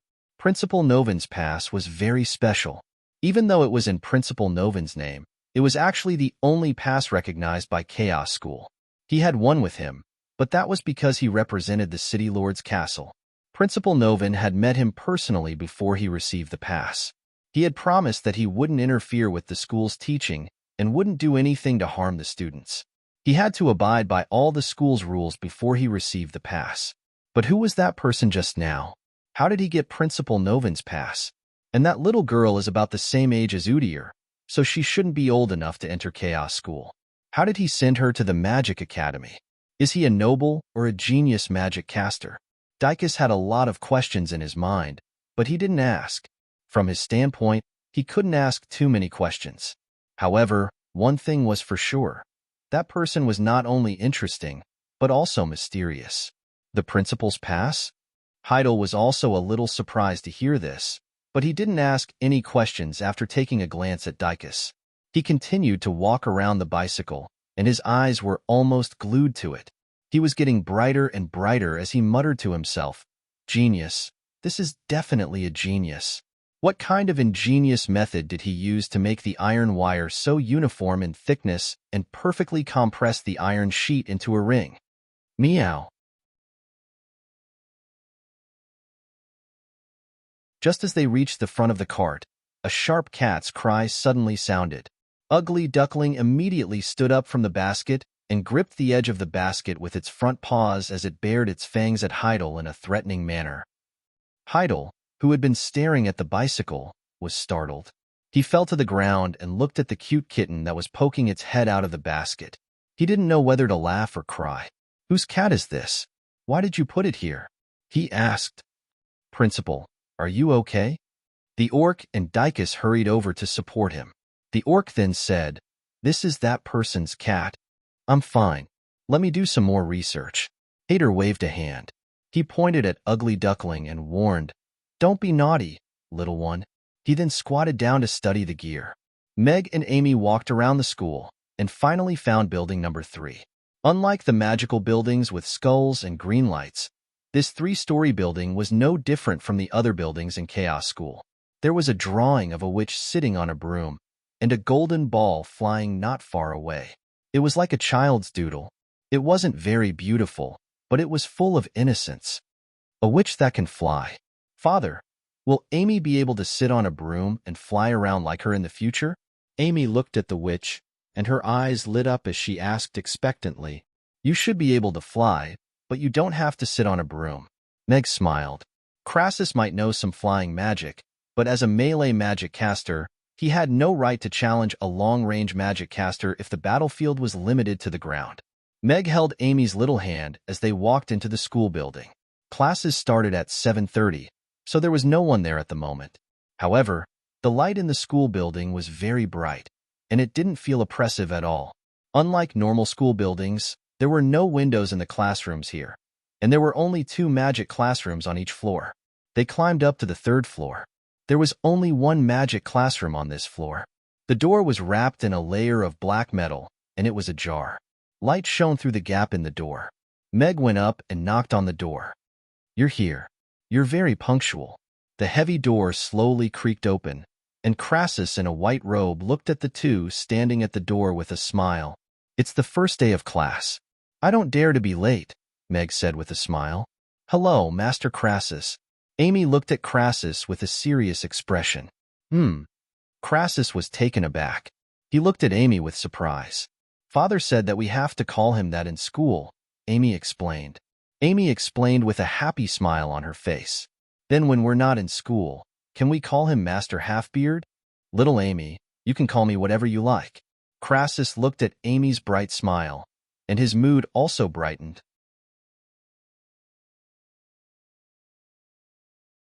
She was so happy to change the way she addressed him, so of course he had to satisfy her. Of course, being called Master Crassus by Amy was a different feeling. It felt more formal. Meg's education was better than expected. Amy's eyes then fell on the 2 things in Meg's hands, and her eyes lit up.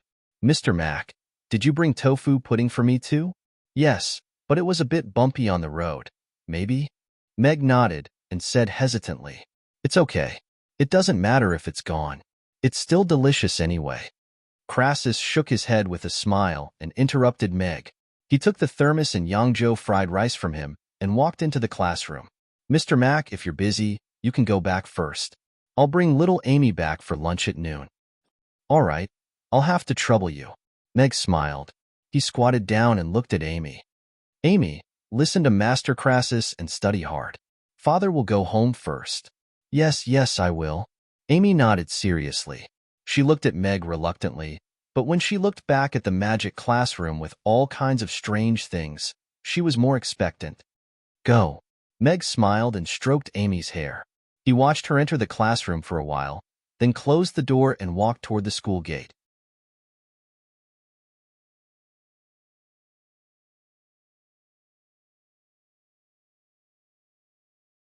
Chapter 184.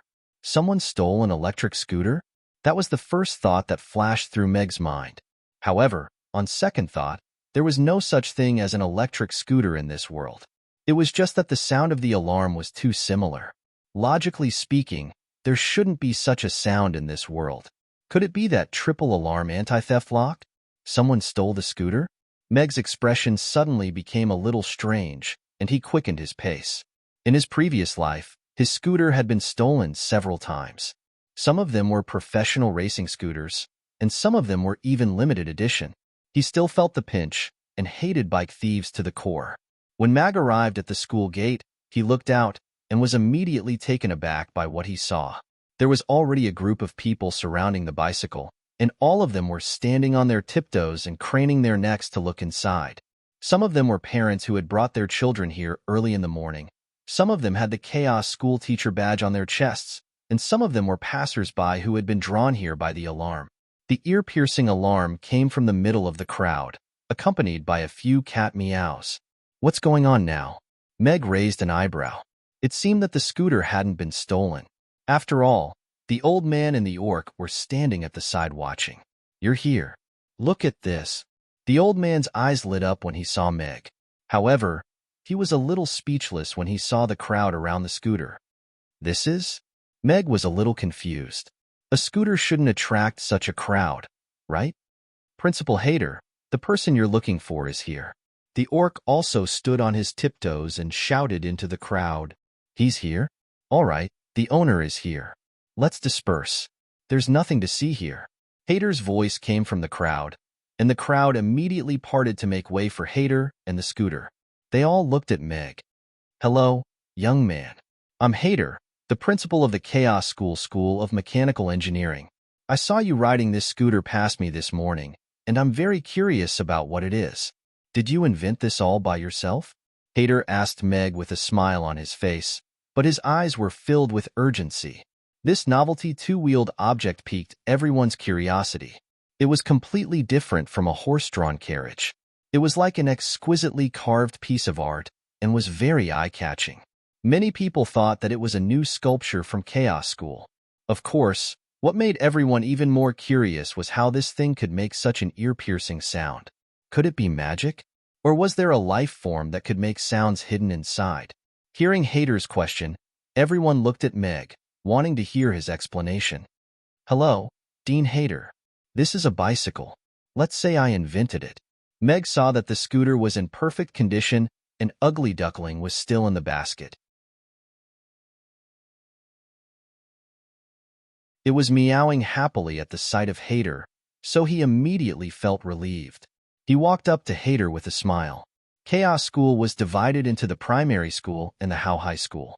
The primary school was similar to compulsory education, while the How High School was similar to a university.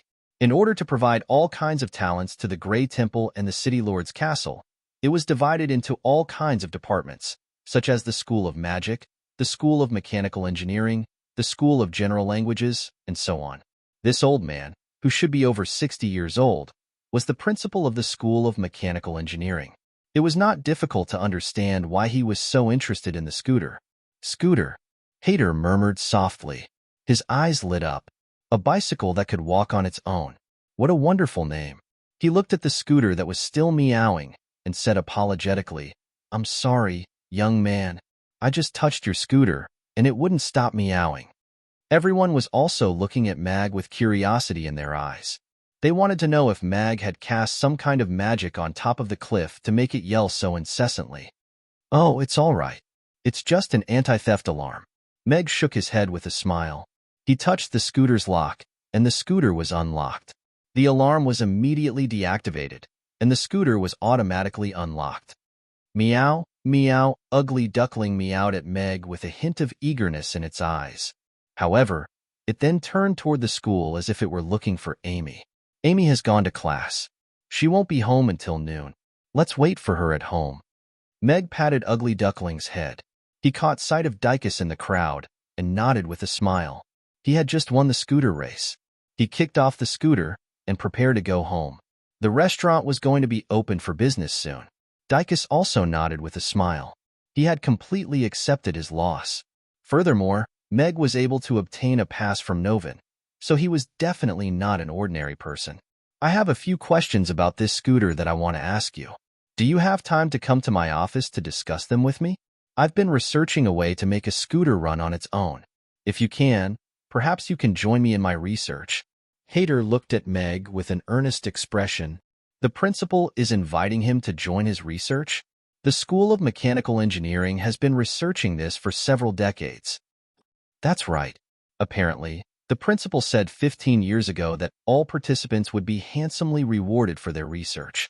There have been many people who have tried their best to get in, but even now, there are only 7 core members, all of whom are top-notch blacksmiths and machinists.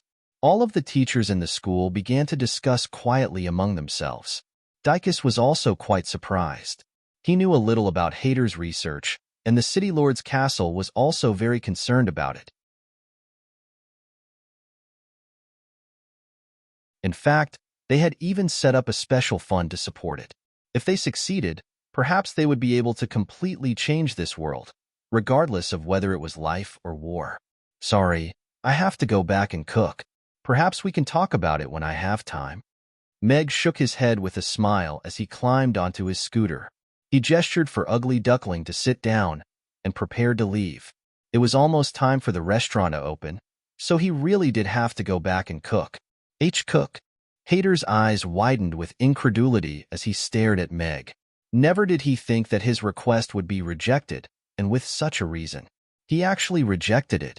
Everyone present was also looking at Meg with astonishment on their faces. This was an extremely enviable opportunity, yet Meg had turned it down in such a nonchalant manner, as if it wasn't even as important as his cooking. Was he being arrogant?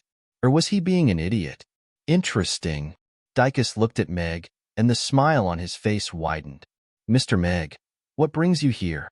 Right at this moment, Luna walked over from across the street with a small bag in her hand, and was quite surprised to see Meg. Good morning, young Mistress Luna. Meg also nodded with a smile. Luna was wearing a long black dress today, and the scarf with the golden lily flower embroidered on it was still draped over her shoulders. It appeared that she really did like that scarf. I'm taking Amy to class at the Magic Academy. You can come by the restaurant often when you have time. I'm going back now. All right, take care. Luna nodded as she looked on at Meg's departing figure with a surprised expression. What kind of special vehicle was that? He's leaving. And he's so fast. He's even faster than running. Everyone was also quite surprised at the sight of Meg's departing figure.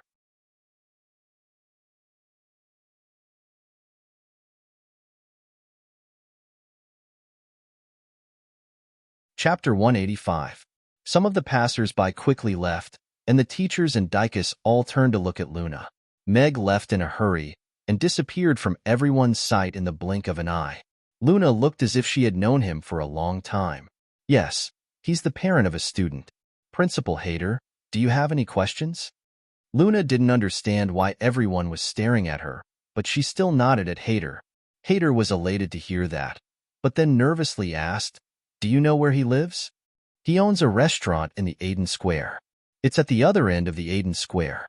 If you want to find him, you'll be able to find him there. Luna smiled. After that, she added, Mr. Meg's cooking is really delicious. He really does go back to cook. Everyone was speechless. They had thought that Meg was just making up an excuse, but they didn't think that he really did run a restaurant. However, compared to running a restaurant, joining Hader's team was much more promising. The monthly allowance was no less than 100 gold coins, while the average new teacher only made around 30 gold coins. How much could a restaurant earn? A restaurant owner? Dicus was also a little surprised. He had thought that Meg's background would be very special, and he might even have a background in Rodu. Who would have thought that he was just a restaurant owner? How did he get a pass from Principal Novin? Meg? All right, thank you. Hader nodded with relief. Now that he knew the location, he didn't have to worry about missing out on that young man. There were many things on that bicycle that piqued his interest. The black and elastic material wrapped around the metal wheels, the iron chain that rotated the rear wheel, the set of complicated gears, and even the high-strength but very light material of the frame. These things almost overturned his decades of mechanical research. He was usually known as the titan of the mechanical world, but when he saw Meg's bicycle today, he felt as if he had lived for decades in vain. It had completely overturned his worldview. If it weren't for the fact that he still had class in the morning, he would have gone to Meg to discuss this matter. Luna nodded before making her way into the school. She was still a little perplexed as to why Headmaster Heidel was suddenly so interested in Meg. She suddenly stopped in her tracks and murmured to herself, could it be that the School of Mechanics has also discovered that Mr. Mag is an arithmetic prodigy? That can't be right. Although the School of Mechanics has a lot of applications for arithmetic, they don't do much research, so they don't need a special talent in this field. Luna quickly refuted herself. She stopped and looked in the direction of the School of Magic, then continued to walk toward the school building. Amy isn't even old enough to go to school, so how did she get into the school? Principal Hader, have you made any progress in your research?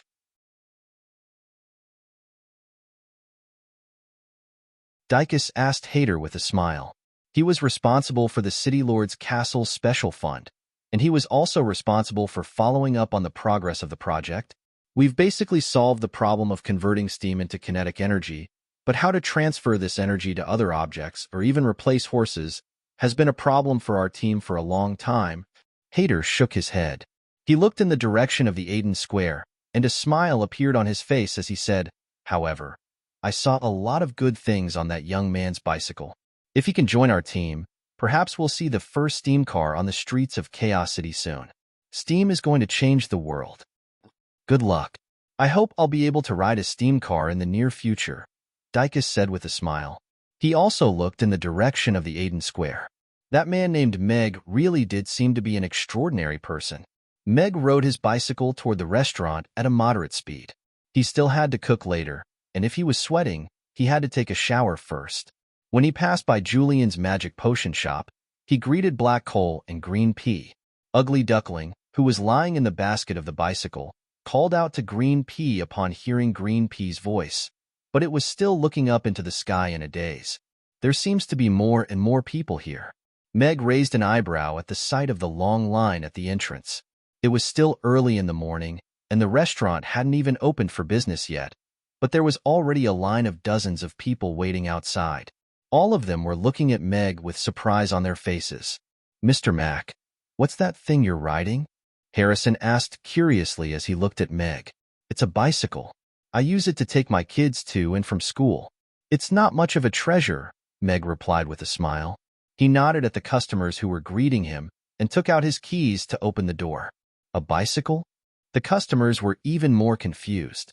They had seen Meg riding his bicycle very quickly, but he was able to maintain his balance on two small wheels.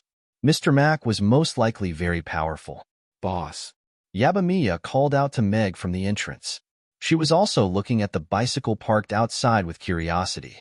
Meg opened the door and held it closed. He turned to Mia and said, "Mia, help me move the bicycle inside. Ugly Duckling is carsick, so let it rest in the basket for a while." Oh, okay." Yabamiya hurriedly nodded. She stepped forward and carefully lifted the bicycle with both hands. It was much lighter than she had expected. It looked like it was made entirely of metal, but it felt weightless in her hands. "We'll open in 10 minutes. Please wait for a moment, everyone," Meg said to the customers with a smile. He gently closed the door. "Just put it under the counter," Meg said to Yabamiya.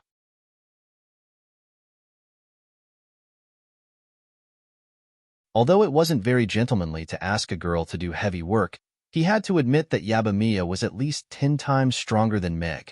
Lifting a carbon fiber bicycle was no different from lifting an apple for an ordinary person. Ugly Duckling doesn't seem to be doing well, Yabamiya said worriedly as she looked at Ugly Duckling, which was rolling its eyes in the basket. "Don't worry. It'll be fine after a while." Meg walked over and took a look at Ugly Duckling, which was still dizzy. He went upstairs and changed into his chef's suit.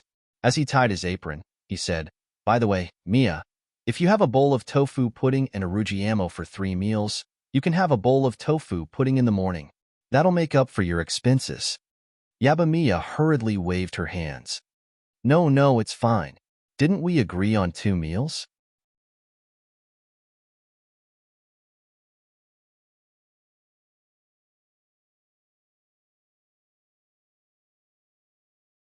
Chapter 186. "Thank you, boss." Yabamiya felt a lump in her throat when she saw Meg's gentle gaze. She didn't refuse and put a spoonful of tofu pudding into her mouth. The sweetness melted in her mouth and spread all the way to her heart. Meg glanced at Yabamiya's scarred hands and went into the kitchen. Every 18-year-old girl liked to look pretty. As an employee of the restaurant, beauty treatments were a must. Besides, there was still 200 yuan left. Considering Yabamiya's performance, Meg wouldn't take it from her. After all, her arrival had doubled the efficiency of the restaurant. Yabamiya quickly finished her tofu pudding. She licked the syrup from the corner of her mouth, and a blissful smile appeared on her face. Eating a sweet tofu pudding in the morning seemed to make her feel better all day. She picked up the bowl and walked into the kitchen. "Let's get ready to open for business. The rugiamo has decreased by 1/3 this morning, but there are 200 more tofu puddings.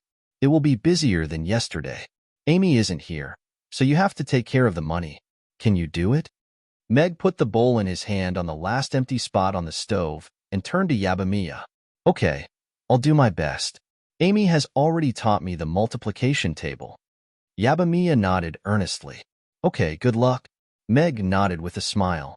He didn't expect Yabamiya to be so studious and Amy to be a teacher. The morning was busier than expected. Meg and Yabamiya were finally free when the restaurant was closed. Sit down and rest for a while. Meg turned the "Open for Business" sign over the door and sat down at the table by the door. He looked at Yabamiya, who also looked a little tired. It's okay. I'm not tired. Yabamiya went into the kitchen and poured a cup of warm water. She put it in front of Meg and looked at him. Drink some water. Let me massage your shoulders and back. Thank you. Meg took a sip of the water and gestured for Yabamiya to sit down. No rush. Mia, sit down first. I have something to ask you. Go ahead. Yabamiya sat up straight and looked at Meg. Don't be nervous. Just treat it as a routine meeting. Meg smiled and gestured for Yabamiya to relax. Her blonde hair was tied into a side braid, and her pale face had become rosy and healthy over the past few days. In the past, she couldn't even fill her stomach, let alone nourish herself. After arriving at the dining hall, she could finally eat her fill. She was at the age of puberty. In just a few days, she seemed to have grown a little taller. Even the maid uniform on her body had become a lot tighter, outlining her perfect figure. I'm wondering if we should hire another service staff member, Mag said to Mia. Boss, did Mia do something wrong? Don't you want Mia to continue working as a waitress? Yabamiya stood up and looked at Meg anxiously. No, Mia, you misunderstood. Mag looked at the agitated Mia and waved his hand with a smile as he said, It's like this. Amy will be going to school officially from today onwards. Apart from after school, you might have to do the cashier's work all the time. That's too much work for you. So I was wondering if I should hire another service staff member to take care of the cashier's work and collect the money and clear the tables. Yabamiya was stunned. She was worried that Meg was dissatisfied with her work. She didn't expect him to think that she was too busy. She quickly shook her head. No, I don't think my work is hard at all. In fact, I'm happy doing it. It's just that. Just what? Meg asked. It's just that. If you think Mia is too clumsy and can't do her job well, then please hire another employee. Mia's salary can be halved, Yabamiya said, wringing her hands. She lowered her eyes and didn't dare to look at Meg. Of course not. Mia is the most diligent and efficient waitress I've ever seen. She's also the best at making customers happy. After this month's probation, I'm going to give you a raise. Why would I cut your salary? Meg looked at the nervous Mia. He was touched by her attitude toward this job. He thought about it and nodded. If that's the case, then I'll ask Mia to take on more work. If it's too hard, you must tell me. Yes, boss. I'll work hard. It's not hard at all. Yabamiya's eyes immediately lit up, and an energetic smile appeared on her face again. She walked over to Mag and said, Let me give you a shoulder massage. You've been busy all this time? Thank you. Meg nodded with a smile. He closed his eyes and enjoyed Mia's massage. After working in the kitchen for an hour and a half, he was indeed tired. However, he was happy that he had saved up 10,000 gold coins in the morning. He could buy a strength point. System, I want to buy a strength point. Mag was starting to get a little impatient. He had had enough of this body that made him unable to breathe after sprinting for a while.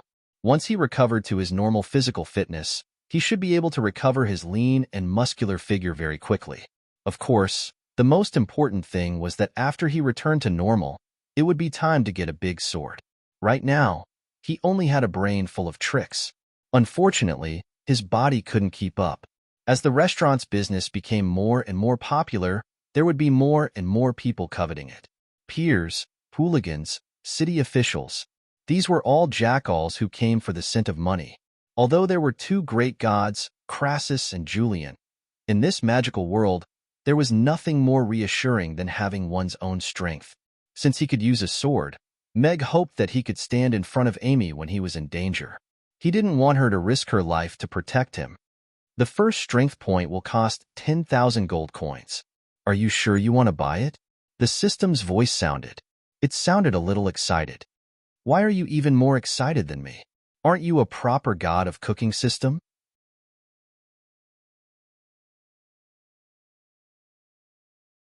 Meg said with a little disdain. Ahem. The system recommends that the host complete the mission seriously and obtain the strength points through proper channels. However, the system's voice became serious again. Then I won't buy it, Meg said calmly. However, I haven't finished speaking yet. The system suddenly became anxious. It hurriedly said, however, the host is working hard to earn money and want to recover his body. The system is moved, so the host is allowed to buy this strength point. You don't have to force yourself. Actually, I can wait for the lottery. It doesn't cost money. Meg was even more calm now.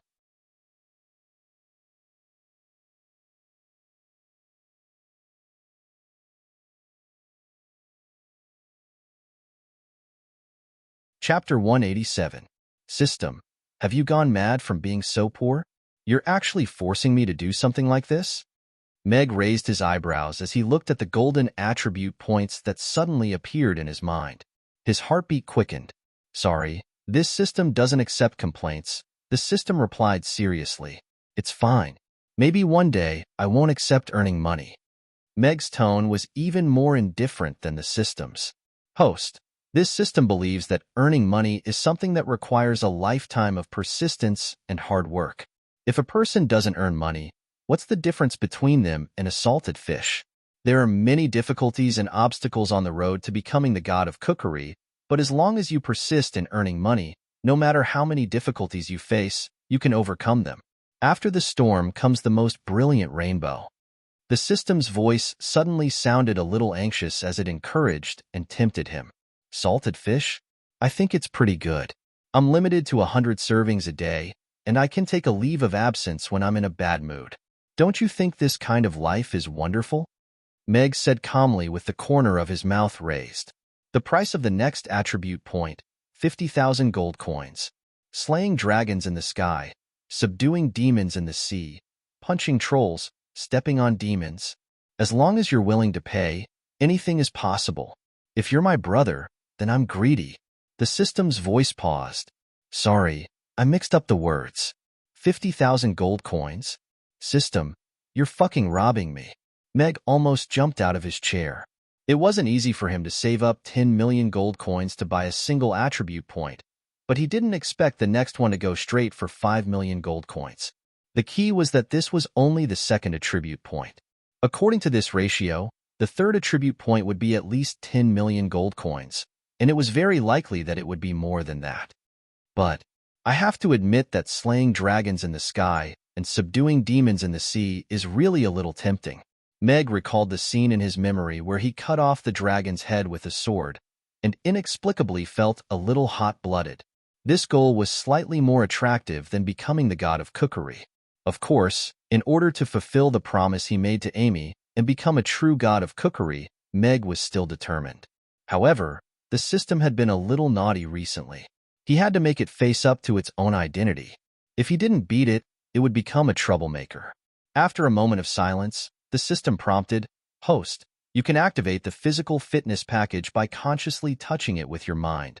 But before the system could finish its words, Meg's entire body trembled.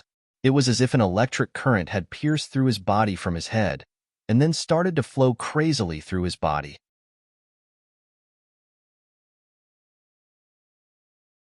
All of his cells were trembling in the electric current, as if they were experiencing a baptism of electricity. A numb feeling spread through his entire body, and even his tongue felt a little tied up. Yabamiya withdrew her hand from Meg's shoulder and subconsciously took 2 steps back. She looked at Meg in surprise. Her fingers felt a little numb, as if something had come out of Meg's body and poked her fingers. Boss, are you okay? Yabamiya looked at Meg with concern. I'm fine. Meg suddenly opened his eyes. His hair stood on end, and he looked like an afro. He turned to look at Yabamiya and nodded. He also looked a little confused.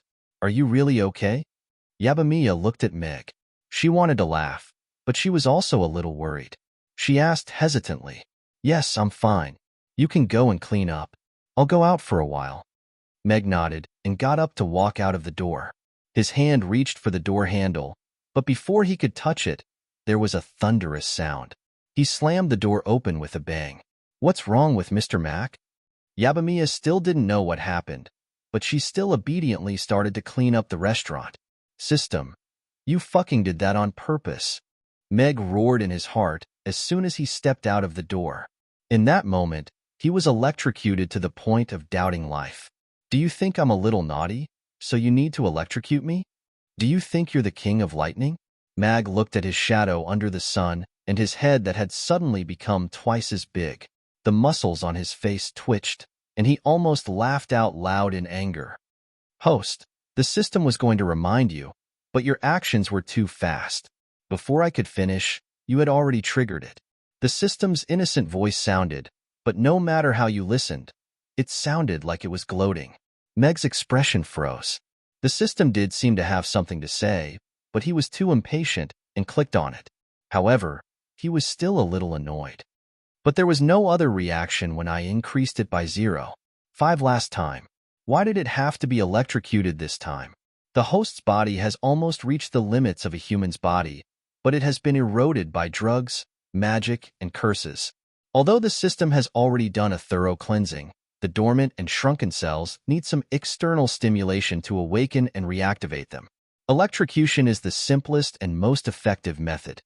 The system explained seriously, as for the first time, because the number of cells needed to be awakened is not many, and they are only on the surface layer. The current passing through is relatively small, so the host did not feel anything. I see. Meg nodded, reluctantly accepting this explanation, but soon his eyes widened and he exclaimed, Fuck, system, this is only the second point of physical strength, and I'm already electrocuted. Won't I be struck by lightning in the later stages?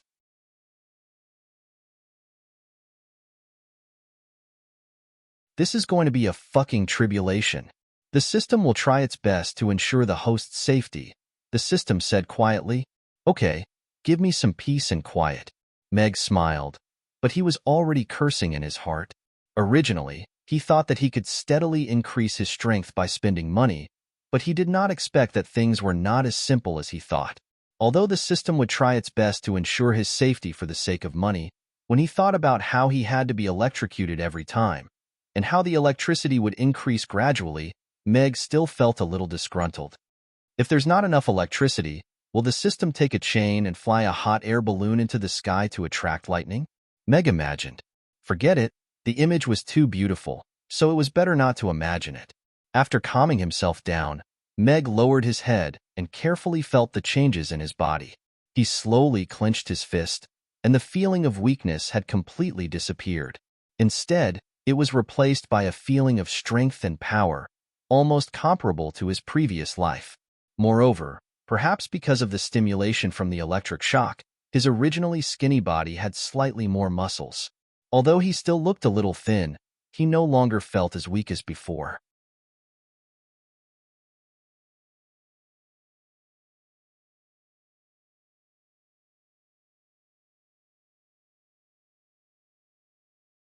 Chapter 188. The numbness from the electric shock was fading, and he could feel a powerful feedback when his feet touched the ground. The long-awaited strength made Meg feel relaxed. It was as if a stone that had been pressing on his chest had been removed. He could say goodbye to being a cripple from now on. Although he couldn't go anywhere, he could be a normal stay-at-home dad. The efficiency of cooking should at least be doubled. I guess I'll have to hire another waiter, Meg murmured to himself as he walked towards the weapon shop in Mabai. Although he passed by the shop every day, Meg had never entered the weapon shop in Mabai. The size of the house was about the same as Meg's. The houses in Aden Square and the individual shops were about the same size. They were all built together, but some big shops would have several shops connected. The house was built with a kind of black stone, and it looked like it had been recently repaired. The surface wasn't very smooth, and it was similar to the rough character of the dwarves. A small iron rod poked out of the door. There were 3 thin round iron plates hanging from it, and the words "weapons shop" were written in red handwriting. It looked like it had been written many times, and the handwriting overlapped with each other. It looked very old, and it was a testament to the old dwarven blacksmith's life in Ma Bai. There was a wooden door in the weapons shop, but the wooden planks in the direction of the door were all removable. During the day, Ma Bai would take them all down and put them aside. The wooden door was also completely open. The faint sound of metal clanking could be heard. Meg was secretly glad that the system had done a good job of soundproofing the restaurant. Otherwise, it would be a torture to listen to the sound of metal clanking every day. Mag stood at the entrance and looked inside.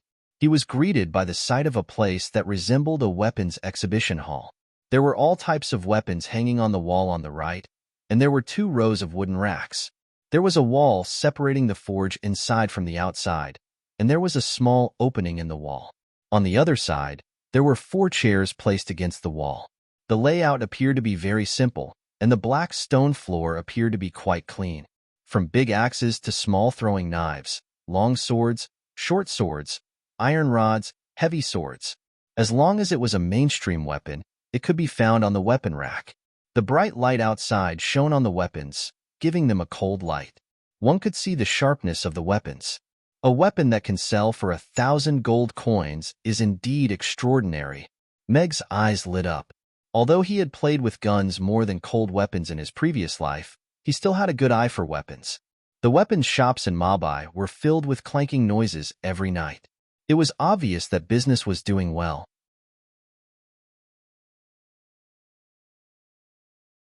Weapons were the most important partners of a warrior. The quality of the weapons could determine the outcome of a battle. Therefore, the reputation of an old blacksmith was more useful than any advertisement. The weapon shops in Ma Bai were like that. In Chaos City, there were no more than 3 dwarves who could match his skills. As for whose weapons were better, there were many different opinions. The fact that a blacksmith shop could maintain a booming business for decades was enough to prove everything. Meg stepped over the threshold and walked in quietly. Other than the sound of forging, he could also vaguely hear a man's conversation. Meg listened carefully for a while and realized that the people talking were Meg and Haebang. It seemed that Haebang didn't go back home after breakfast. Instead, he stayed at the blacksmith shop in Ma Bai. The sound of forging suddenly stopped. Ma Bai stuck his head out of the door and called out in surprise, "Mr. Mac? Boss of Ma Bai. I was bored, so I came over to take a look. You can continue with your work," Meg replied with a smile. He did come over to take a look. It was a little strange for a restaurant owner to buy weapons.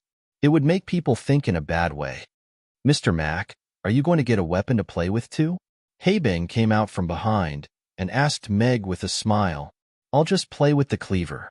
I just came over to take a look." Meg shook his head with a smile.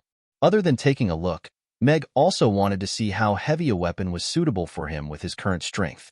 When Meg Alex was in his prime, he used a black heavy sword that weighed 100 kilograms.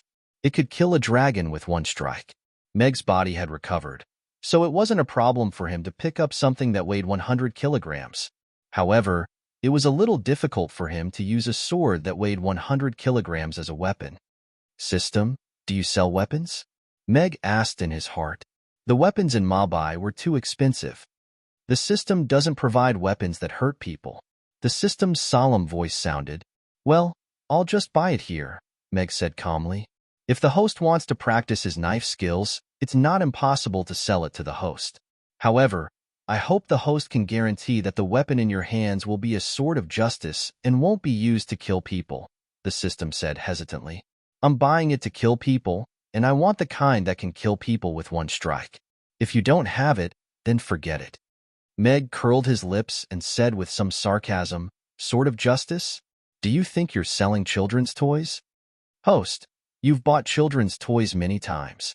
Please don't look down on children's toys. The craftsmanship of children's toys is no worse than that of a weapon. The feelings invested by the creator far exceed that of a cold weapon. Moreover, the price of high-grade toys is much higher than that of a weapon. So, what right do you have to look down on children's toys?"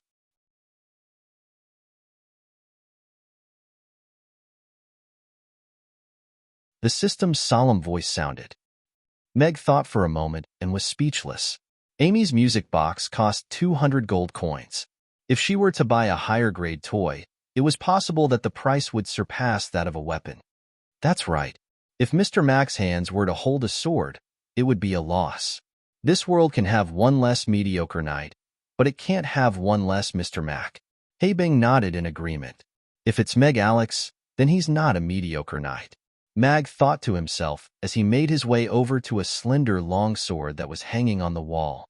He smiled as he said, "Yes, it's pretty good to be a chef."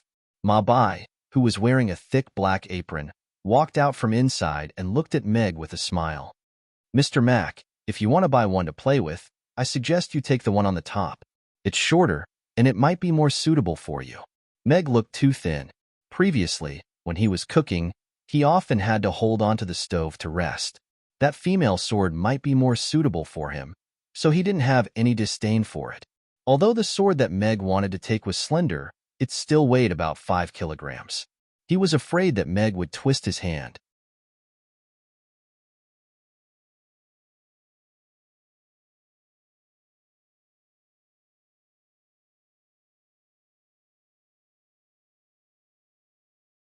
Chapter 189. It was a familiar yet unfamiliar feeling. After merging with Mag's and Alex's souls, Mag was sometimes unable to tell whose memories they belonged to. However, he couldn't be bothered to dwell on that, so he simply treated them as his own. In any case, there was no way to separate those memories, and it was as if he had really experienced them, instead of viewing them from a third person's point of view. Another reason was that since he couldn't go back, he might as well integrate himself into this world. At least now he had Amy to protect. He felt a sense of accomplishment when he made all kinds of delicious food and watched the customers enjoy themselves. This world was a new life for him, and he wanted to live it well. He seems to be a good swordsman. Ma Bai's eyes lit up as he looked at Mag. Over the past few centuries, he had forged no less than 3,000 weapons and had seen far too many customers. Among them, there were powerful swordsmen, heavy armored knights who wielded heavy swords, and rookies who were just beginning to make their mark. Among these people, he had seen many powerful swordsmen. Only a few of them could have a mysterious connection with the sword after holding it, and all of them were excellent swordsmen. However, what was strange was that Mag, who wasn't proficient in using swords, felt an inexplicable sense of familiarity with this sword when he held it, as if this sword had been custom-made for him. Is it because he often holds kitchen knives, so he has more experience than ordinary people when holding swords? Ma Bai thought to himself and found a suitable answer. "Mr. Mac, is it too heavy?" Bing asked with concern. He wanted to eat Rujiamo for lunch, and he didn't want Meg to get hurt. "It's okay, but it's a bit heavy." Mag resisted the urge to demonstrate a set of sword techniques as he placed the sword back onto the shelf with a smile on his face. The weight of the sword was just right for him. According to the experience in his mind, his current strength was just right for him to unleash all of the sword techniques that he had come up with in his mind. Of course, his body was still not well nourished, so he could only use the simplest part, but he should be able to defeat a level 1 knight. Knights were the main fighting force of the human race in racial wars, and the Knight Legion was also the most powerful deterrent to the foreign races at the borders of the empire. A knight had to pass the certification of the Knights Guild and obtain the badge of the corresponding rank. Only then would they be recognized. Before that, they would be called a rookie knight. If they failed the certification, they would be called a fallen knight. Of course, in the military camp, knights below LV3 were usually called rookies by veterans. This was a tradition that had been maintained for more than 100 years. It was also a kind of encouragement and supervision for new recruits and young knights.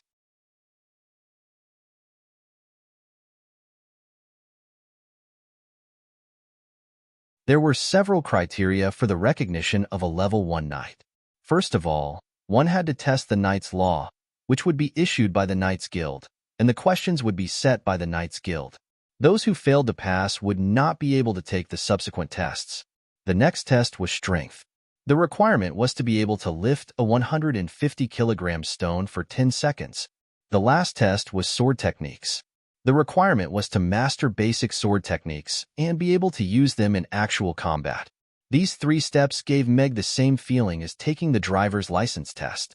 If he failed the first test, he would not be able to take the subsequent tests. If he failed the second test, he could practice hard behind closed doors, but if he failed the third test, he would have to go on the road. Whether he was a donkey or a horse, he would know when he took it out for a walk. In the past, Meg had vowed to take the test himself, but in the end, he backed his car into the garage and failed 3 times. Later, he directly spent money to buy a license. Later, he would receive a stack of parking tickets every year. Anyway, he just could not stop. Although Meg had returned to his normal body, it would be difficult for him to lift a 150-kilogram stone for 10 seconds. However, the sword techniques in his head and countless combat experiences were enough to make up for the lack of strength. In actual combat, strength could not determine victory or defeat. Flexibility and sword techniques could change the outcome. After testing the weight, Meg did not continue to stay on the weapon. He turned to Haebing and curiously asked, "Is Haga not back yet? We just received the news last night. The tribal war is over. Our tribe won a great victory under the leadership of my brother. We killed and captured all the enemies and regained control of the gold mine. My brother is fine, just a little injury on his hand. He will come back to Chaos City in a few days," Haebing said with a smile. He seemed to be in a good mood. "That's good." Meg nodded with a smile. He had a good impression of Haga, the silent big man. He was a little worried about his safety, but he was relieved to hear that he was fine. Amy had even mentioned him once a few days ago. "Then you guys talk. I have to go see a friend," Haebing said, and walked straight out the door. "Mr. Mack, you like swords?" Mabai asked with a smile as he walked up to Meg. Meg had said that the sword was too heavy, but he felt that it was just right, which made him feel a little strange. Every man should have a dream of being a knight. "Before I picked up a cleaver, I had that dream too," Meg said with a smile. Walking forward, his gaze swept across the weapons on the weapon rack. In the end, his gaze landed on a somewhat messy sketch on a small table at the innermost part of the room. There was a ball-shaped object drawn on it. It could be considered a cross-sectional view.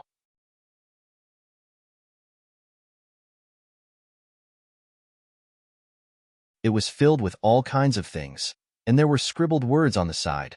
Sulfur, charcoal, saltpeter. "This is..." Meg raised his eyebrows. This thing was incredible. Mabai walked up with a wry smile and said, "Mr. Mack, this is the thing I told you about last time that can release a huge amount of energy. But until now, I still haven't figured out how to maximize its effect. This thing has to be used safely. It's not a joke when it explodes." Meg swallowed his saliva. This feeling was like suddenly finding out that the uncle next door was studying bombs at home every day, and his head was filled with thoughts of creating big news. If he wasn't careful, he would be taken to the sky. "Yes, but I still feel that the power is still lacking. The giant dragon's skin is thick, and it's not that easy to kill it. Also, how to get this thing to the side of the giant dragon is the problem I want to solve the most now." Mabai frowned deeply. He seemed to have aged a lot all of a sudden, and fell into deep thought. "Think about it slowly. I'll go back to prepare the ingredients first." Meg immediately slipped away. He didn't know where Mabai got the gunpowder formula, and he felt that it wasn't powerful enough. Although he sympathized with Mabai's father being killed by the giant dragon, Meg still didn't want to bring this world into the era of firearms so quickly. "System, how much for a sword of that weight just now?"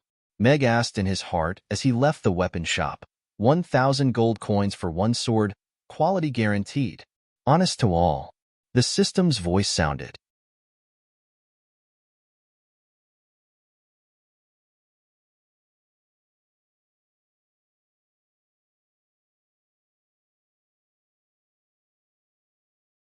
Chapter 190. The system abides by the basic principles of business competition and will never undercut the market price. This is detrimental to the healthy and orderly development of the market. The system replied with a serious expression. "Very good.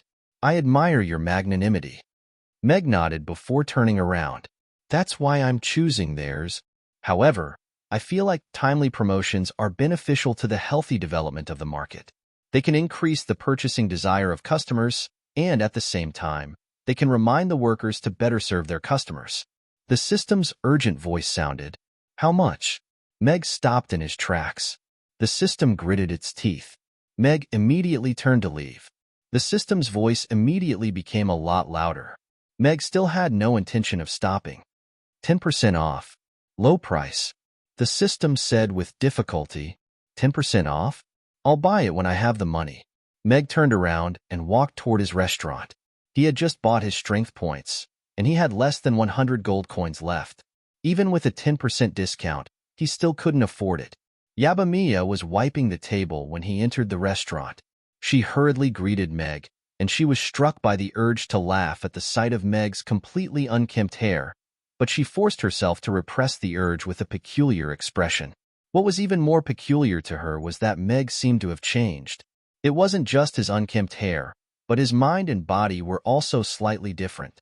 The exhaustion on his face had completely disappeared, and his black eyes were deep and full of spirit. It was as if one would be drawn into them with just a single glance. Meg also knew that his hairstyle was a little outrageous, so he nodded at Yabamiya before preparing to go upstairs to wash his hair. When he reached the counter, Ugly Duckling, which was sleeping in the basket, suddenly woke up. It got up and looked around. It was a little above the ground, and it stared at Meg with a pair of blue eyes as it meowed for help. "Are you still a cat? Why are you so scared at such a small height?" Meg pursed his lips. He looked at the counter, which was about 30 centimeters away from the basket and 40 centimeters tall. He looked at Ugly Duckling and said, "Jump onto the counter and I'll carry you down." Meow. Ugly Duckling looked up at the counter before shaking its head at Meg with an innocent expression. "Then you can stay in the basket." Meg had no intention of negotiating. Ugly Duckling spent most of its time with Amy, so he wanted it to be bolder. Perhaps it would be able to protect Amy at times. Meg was still not sure what this oviparous cat was, but it was best not to raise it as a fat orange cat. Meow.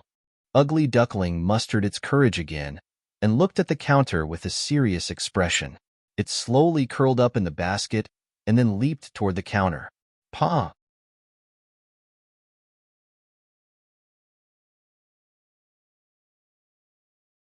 Ugly Duckling's jumping ability was about 10 centimeters worse than he had expected. It crashed into the door of the cupboard, and then slowly slid to the ground with its face pressed against the cupboard. Its slightly deformed face was still pressed against the cupboard, and its eyes were lifeless, as if it were doubting its life as a cat. "Well, look, didn't you come down by yourself? However, I still need to work hard." Meg nodded seriously. Ugly Duckling silently raised its two little paws to cover its ears. Meg shrugged and went upstairs to wash his hair and take a shower. After taking a bath and changing into a new set of chef's robes, Mag's entire body was refreshed. His mental state and powerful body made him feel as if his beautiful life had just begun. Everything had become more beautiful in his eyes. There were no customers in the restaurant, and it was very quiet after Yabamiya cleaned it up. A ray of sunlight shone in through the half-closed door, and Ugly Duckling was lying at the door, basking in the sun. It rolled from left to right, and then from right to left, looking at the door from time to time as if it were waiting for Amy to come back. Yabamiya was also sitting at a table in front of the window, looking at the Aiden square with its chin in its hands, thinking about something. "Mia, if you want to learn how to dance, then go ahead. We don't have any customers here anyway," Meg said with a smile as he bent over to take out the music box from the counter and gently placed it on the table. Yabamiya's eyes lit up upon hearing the sound, and she waved her hands in embarrassment. "And no need, boss. I've opened it for you. You can move the table yourself, and I'll go prepare the ingredients. I'll be very busy this afternoon." Meg smiled as he opened the Gokurica Jodo app and walked into the kitchen. He was going to complete the 1,000 customers mission this afternoon, and he should be able to get the braised chicken recipe as a reward after completing the mission. Meg was looking forward to it. He hadn't had a proper meal of white rice since he came here, and he was sure that Amy would like it very much. After adding 0.5 strength, Mag felt that he had been sublimated. Kneading dough, which used to be very strenuous, suddenly became much easier. After getting used to it, his efficiency rose sharply. The dough that used to take more than an hour to knead was finished in less than half an hour. He didn't feel tired at all, so he needed 2 more balls. He could make more rujiamo for lunch today. Meg looked up at Yabamiya, who was a little clumsy, but was working very hard to learn how to dance. He couldn't help but shake his head with a smile. He put down the dough in his hand and murmured to himself, "If my efficiency is doubled, my business will be doubled." I need to hire another waitress. Mia can't handle it all by herself, and she'll make mistakes easily.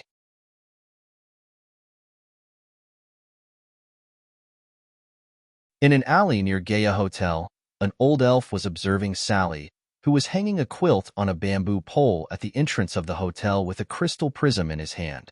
Half of his blonde hair had turned white, but his eyes were deep and wise. Lord Ingve, is she Miss Sally? Erwin asked in a low voice. He couldn't suppress his excitement. Finding Sally was his main contribution, and the high reward and the transfer back to the Wind Forest could help him reach the pinnacle of his life. Yes, she's Miss Sally. I saw her at the party 2 years ago. Ingve looked at Sally, who was walking back to the hotel. He put away the crystal prism in his hand and nodded calmly. Then why is she working as a waitress in this small hotel? Erwin's tone was still humble, but he was really confused. After running into Sally at Amy's yesterday, he followed her all the way to this small hotel. He thought she was staying here temporarily to avoid being tracked, but he didn't expect that she was working as a waitress here. A noblewoman who was nominated to be the crown princess of the Elven Queen was working as a waitress in a small hotel owned by a human woman. It was unbelievable that she would do things like cleaning rooms and drying quilts. Only you and I know about this. Do you understand? Ingve looked into Erwin's eyes and said with a hint of warning, yes. Erwin hurriedly lowered his head. Ingve was the Elven ambassador in Chaos City. He was a powerful 7th-tier magic caster and was in charge of all the Elven affairs in Chaos City. He hesitated for a moment and then asked, but Lord Ingve, should we take Miss Sally back now? 4th update. After today's update, I'm going to promote a new book, of course. I'm going to promote the most shameless self-promotion. I personally think that this book is quite good. There are some things that I can't write anymore. To put it nicely, it's just that I'm constantly improving, Diao. Well, it's just that I'm constantly improving, Diao. TL note, Diao. TL note, Diao. There was a general description. A carefree and unrestrained head of the Secret Service, a sharp-tongued and crippled disciple of a godly thief, a penniless and willful young master of a bank, a shy and honest young Go player, a beautiful and proud princess, a clean and smiling young killer.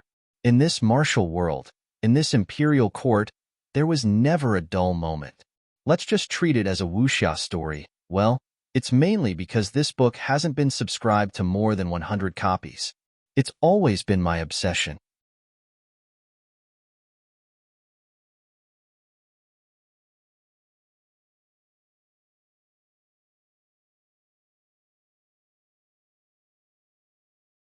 Chapter 191. Ah, another boring day. On the edge of the roof, Sally swung her slender legs and rested her hands on both sides. She looked up at the sky. Her slim white dress outlined her alluring curves. She stared at the 2 birds flying slowly in the sky until they disappeared from her sight. Grumble. Her stomach growled. Sally's eyes went blank. She reached out to touch her flat belly and murmured to herself, ah, I want to eat sweet tofu pudding and Yangzhou fried rice. Dreams don't exist. Take her back? Ingve looked at Erwin with a sarcastic smile. Are you sure you want to attack a 7th-level magic caster and a future elf queen who will probably become the crown prince after returning to the Wind Forest? I wouldn't dare. Erwin's expression changed immediately. His mind was full of rewards, and he didn't think about anything else. Now that he heard Ingve's words, his back was soaked with cold sweat. He had almost stepped into a bottomless abyss. He was only a 4th-level magic caster, and Ingve was only a 7th-level magic caster. They didn't even know if they could defeat Sally, let alone take her back unharmed. Of course, more importantly, if she really became the new elf princess after returning to the Wind Forest, her status would only be below the Queen and Princess Irina. Erwin wouldn't dare to attack her even if he had 10 times the courage. Then, should we report it? Erwin said hesitantly, and even his voice lowered a lot. Come back with me later, and I'll give you the reward of 5,000 gold coins. You can return to the Wind Forest next month. Haven't you always wanted to get a position in the finance department? Go home and wait for the news. Ingve nodded expressionlessly. Thank you, Mr. Ingve. Erwin's face lit up, and he hurried to express his gratitude. Although he didn't know why Ingve would give him the reward in advance, he knew better than to ask. Ingve was not a very powerful magic caster among the elves, but he had the powerful Bybili family behind him. The Bybili family was almost in charge of the finances of the elves. Just like Miss Sally's Brewster family, which was in charge of food, the Bybili family was one of the most powerful families among the elves. Furthermore, it had been rumored since last year that the third young master of the Bybili family, Blower, was going to be engaged to young Mistress Sally of the Brewster family. However, before the marriage was settled, Miss Sally ran away from home. This news was concealed by the Brewster family. Soon after, Lady Helena proposed to the queen that Sally should be the new crown princess. Only then did the news of Princess Sally running away from home become known to the elves. Sally, who had always been overshadowed by Princess Irina, suddenly became the new favorite of the elves. The Brewster family, which had been facing a crisis, also received help from all sides and successfully survived the crisis.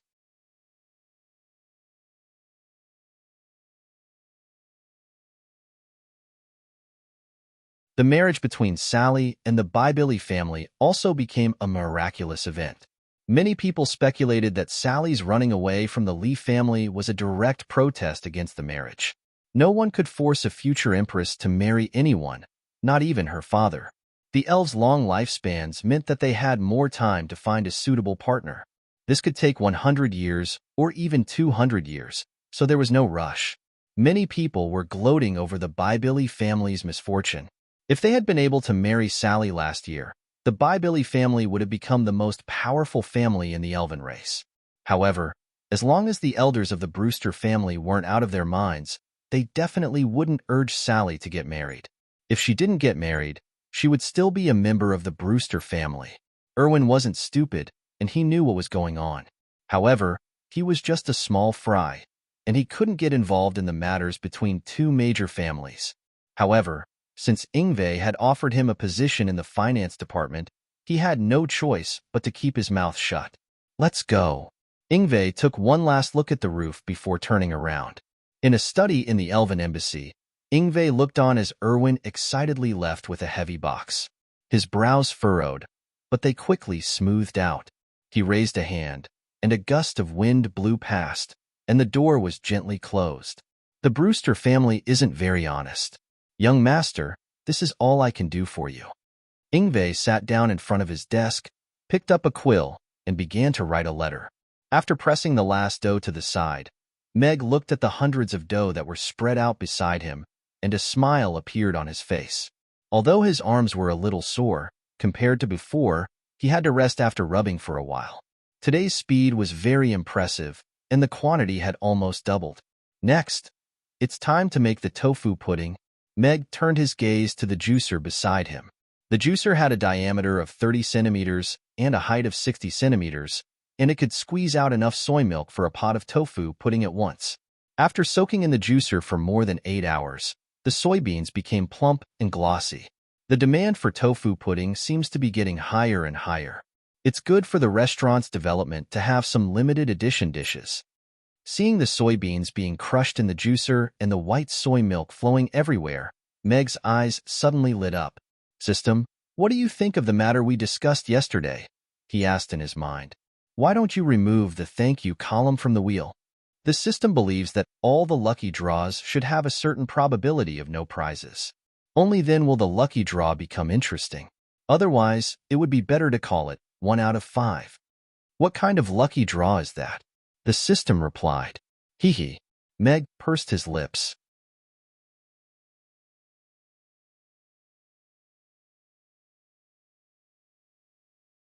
Host, please don't express disdain for the system's genius idea. The system will ensure that the lucky draw is absolutely fair. If the host's luck is off the charts, you might be able to draw a strength point, the system said solemnly. System, let me ask you, who designed the wheel? The system. Who controls the wheel? The system. Who gave the prize? The system. Then when I want to spin, do you still have the final say in which column I fall into? Are you going to tell me that I'm unlucky if I fall into the thank you column? Would you believe me if I said that? Meg's smile was a little mocking. The system fell silent for a moment. After a while, it said solemnly, "The system guarantees."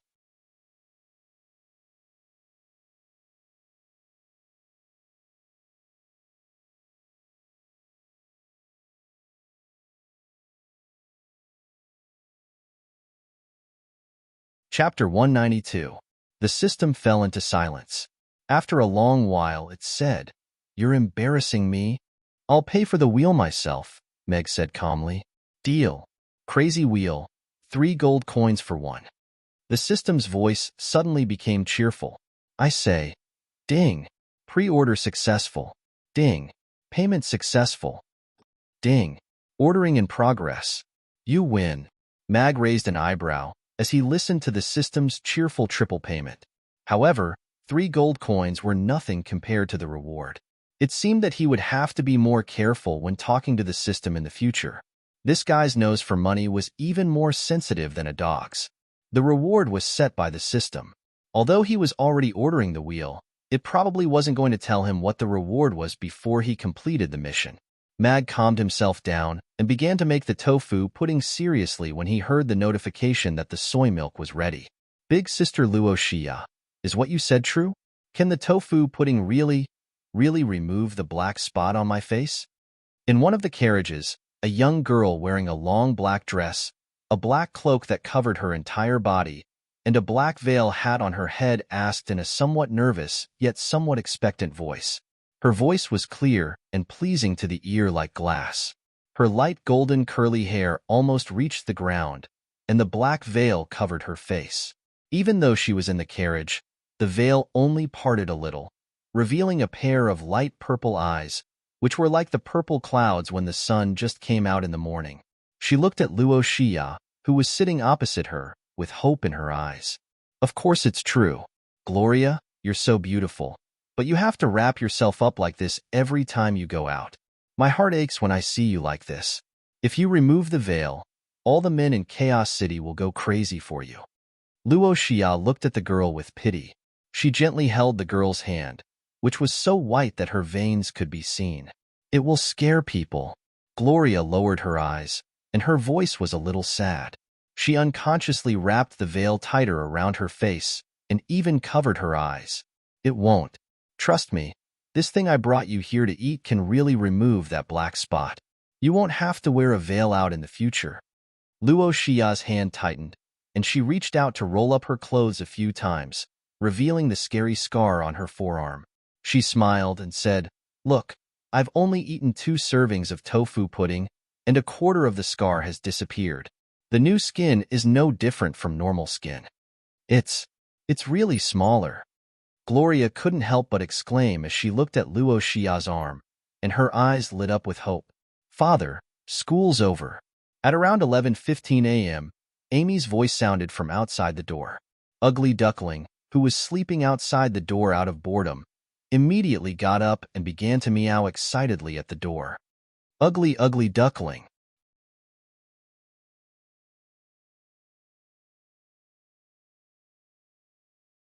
Amy's voice came from the other side of the door, and Ugly Duckling immediately cowered.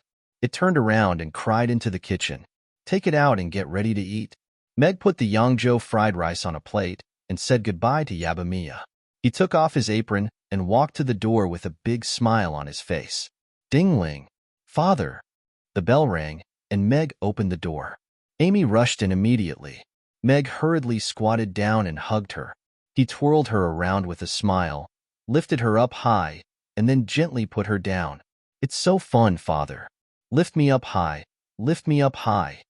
Amy laughed happily. It felt like she was flying in the sky, and it was the first time her father had lifted her up so high. "Okay," Meg replied with a smile. Looking at the smile on her face, he was in a good mood. After his body returned to normal, the most obvious reaction was that lifting Amy up was no problem for him at all. Let alone once, even 10 or 100 times wouldn't be a problem. Ugly Duckling circled Meg on the ground and meowed, trying to attract his attention. "Sigh, I see Mr. Max showing off his daughter every day, and now he's trying to trick me into having a daughter." Harrison sighed. After a while, he turned around in confusion and didn't hear a reply. I'm so jealous that I'm twisted. George's expression was a little exaggerated. Don't worry, big brother. If this one isn't yours, you and sister-in-law can work together. Maybe you'll have a daughter next time. Yeah, and if you really want to raise a daughter, you don't have to care about what sister-in-law gives birth to. Just raise her as if she were your daughter. The group of friends behind him also suggested ideas. It was rare that all 6 of them were here today, and they stood in the sweet party line, which was quite eye-catching. All of the customers in the line were smiling at the sight of Mag and Amy playing with each other. Many of the young ladies in the line were already yearning for Mag's outstanding cooking skills, handsome and rich, and doting on his daughter in such a fancy way. If I marry Mr. Mac, then I can eat unlimited tofu pudding, Yangzhou fried rice, Reggiano, and a 13 or 14-year-old girl clasped her hands in front of her heart and looked at Meg's side profile with a mesmerized expression. Damn girl, how old are you and you're already yearning for love? If you continue to fantasize, I'll break your legs. The fat woman standing in front of her turned around and flicked the young girl's forehead as a warning. Ouch, that hurts. The girl covered her forehead and took 2 steps back, tears welling up in her eyes. But when she looked at the fat woman, she immediately cowered and pursed her lips in grievance. The guests standing at the side all showed kind smiles on their faces. That girl's words had spoken the thoughts of many women, but only a young girl like her who had just awakened to love would dare to say it out loud.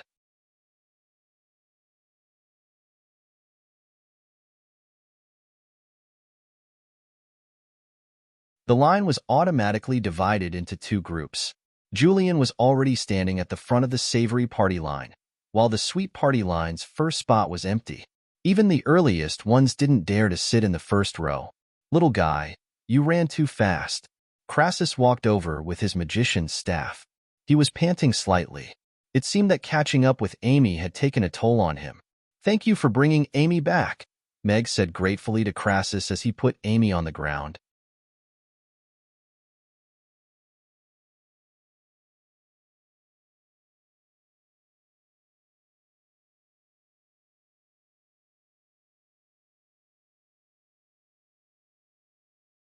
Chapter 193.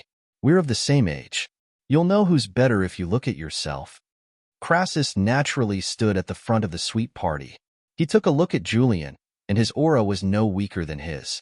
The 2 of them faced each other head-on, and the terrifying aura between them reappeared. The sweet party, whose aura was slightly weaker, suddenly regained their confidence. They didn't care that Crassus was late, but he still stood at the front. This was their leader, and only he dared to stand in that position. Gloria, he's the owner of this restaurant. His culinary skills are superb. I've never eaten anything so delicious before. Try something else apart from the tofu pudding later. I think the Yangzhou fried rice will suit your taste, Luo Xia said with a smile. I don't have a big appetite. I can't eat much. Gloria shook her head slightly, but her eyes under the black veil were fixed on Meg. The smile on this man's face when he held up the half-elf girl was so warm. She remembered that her father used to hold her like this when she was young. However, ever since that black mark appeared on her face, she didn't want to go out or meet people. Even when she met her father, she would cover her face with a scarf. Her father was still gentle, but he seemed to be getting more and more distant from her. She hadn't seen that smile on the man's face for a long time. I'm so envious of that little girl, Gloria thought to herself as she looked at Amy, who was squatting at the door and stroking the head of an orange kitten. That's what I said before I entered this restaurant, Luo Xia said with a smile. However, she didn't rush to persuade them. Nothing was more persuasive than smelling the aroma of food and seeing others enjoying it. We'll open in a dozen minutes. Please wait for a moment. Meg had no intention of participating in the battle between the sweet and savory parties. He smiled at the customers and gestured for Amy, who was squatting on the ground and playing with the kitten, to come in. Goodbye, Master Half-Beard and Master Turtle, Amy said to Crassus and Urian. She picked up Ugly Duckling with a smile and asked, Ugly Duckling, were you super bored when I wasn't home? Meow, Ugly Duckling nodded. It was clearly a lot more excited to see Amy. Could it be that this little fellow has an M attribute? Meg closed the door gently and looked at Ugly Duckling with raised eyebrows. "Father, is Ugly Duckling good at home?" Amy asked as she looked at Meg. Meg nodded with a smile as he looked at Ugly Duckling, which was looking at him with puppy eyes. Amy looked at Ugly Duckling with satisfaction and nodded as she said, "All right, seeing as father said you're a good girl, I'll let you have 2 bowls of tofu pudding for lunch today, and you don't have to run after that." "Meow meow cat," Ugly Duckling called with elation as it rubbed against Amy's little hand and licked her fingers. "But you can't get fat."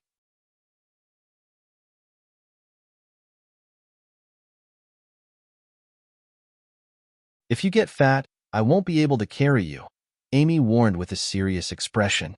Meow cat, Ugly Duckling nodded with a sincere expression. "Have 2 small bowls." Meg took a look at Ugly Duckling, who was looking at the food on the table with anticipation in its eyes. If he let Ugly Duckling eat, it probably wouldn't even be able to carry it in a few months.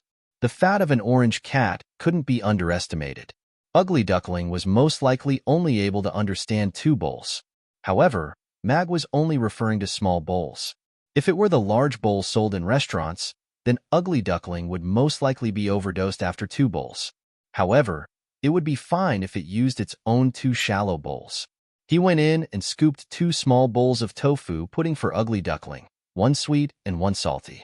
He then took a small plate of Yangzhou fried rice from the plate and chopped up a piece of lean braised meat before putting it on top. Sigh, it's worse than a cat. Outside the restaurant, some customers looked through the glass window at Ugly Duckling, who was enjoying 2 bowls of tofu pudding and couldn't help but sigh inwardly. "Mia, you can stand behind the counter and finish your Rugiamo before coming out. Next time, remember to draw the curtains half an hour earlier." Meg smiled as he looked at Yabamiya, who was hesitating with a Rugiamo in her hand. Yes, okay." Mia nodded and immediately walked behind the counter with the Rugiamo. Only then did she take a bite of the Rugiamo in her hand, and a faint blush appeared on her cheeks. A golden dragon tail also darted out of her dress and swept around on the floor. Ugly Duckling, which was lying on its stomach beside the counter, suddenly raised its head and looked at Yabamiya's dragon tail with hostility. However, after looking at the tofu pudding and meat in front of it, it hesitated for a moment and decided to continue eating in the end. "Father, Big Sister Mia's tail is so cute. Why doesn't she want others to see it?" Amy asked as she looked at Meg with a puzzled expression. "That's her choice, and we should respect it." Meg looked at Amy with a smile, and then at the long line of customers outside the restaurant and asked, "Amy, do you want to eat now or later?" Amy thought for a moment and said, "I want to wait a little longer. I think it's so funny when they watch me eat." "Okay, then we'll eat later." Meg nodded with a smile. Amy's live food broadcast could indeed increase the chances of first-time customers ordering. It was so delicious that it was more effective than any advertisement. Did you encounter anything interesting on your first day of class? Did you learn a new spell? Meg asked curiously as he took a bite of fried rice. No, Master Halfbeard said he would start with the theory first and teach me magic tomorrow. Amy shook her head with a hint of disappointment, but her eyes soon lit up again.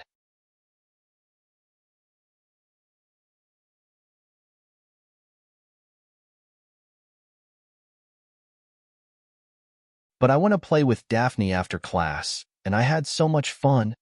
"Okay, then be a good girl in class, and remember what Master taught you. Have fun when you're playing. That's what learning is."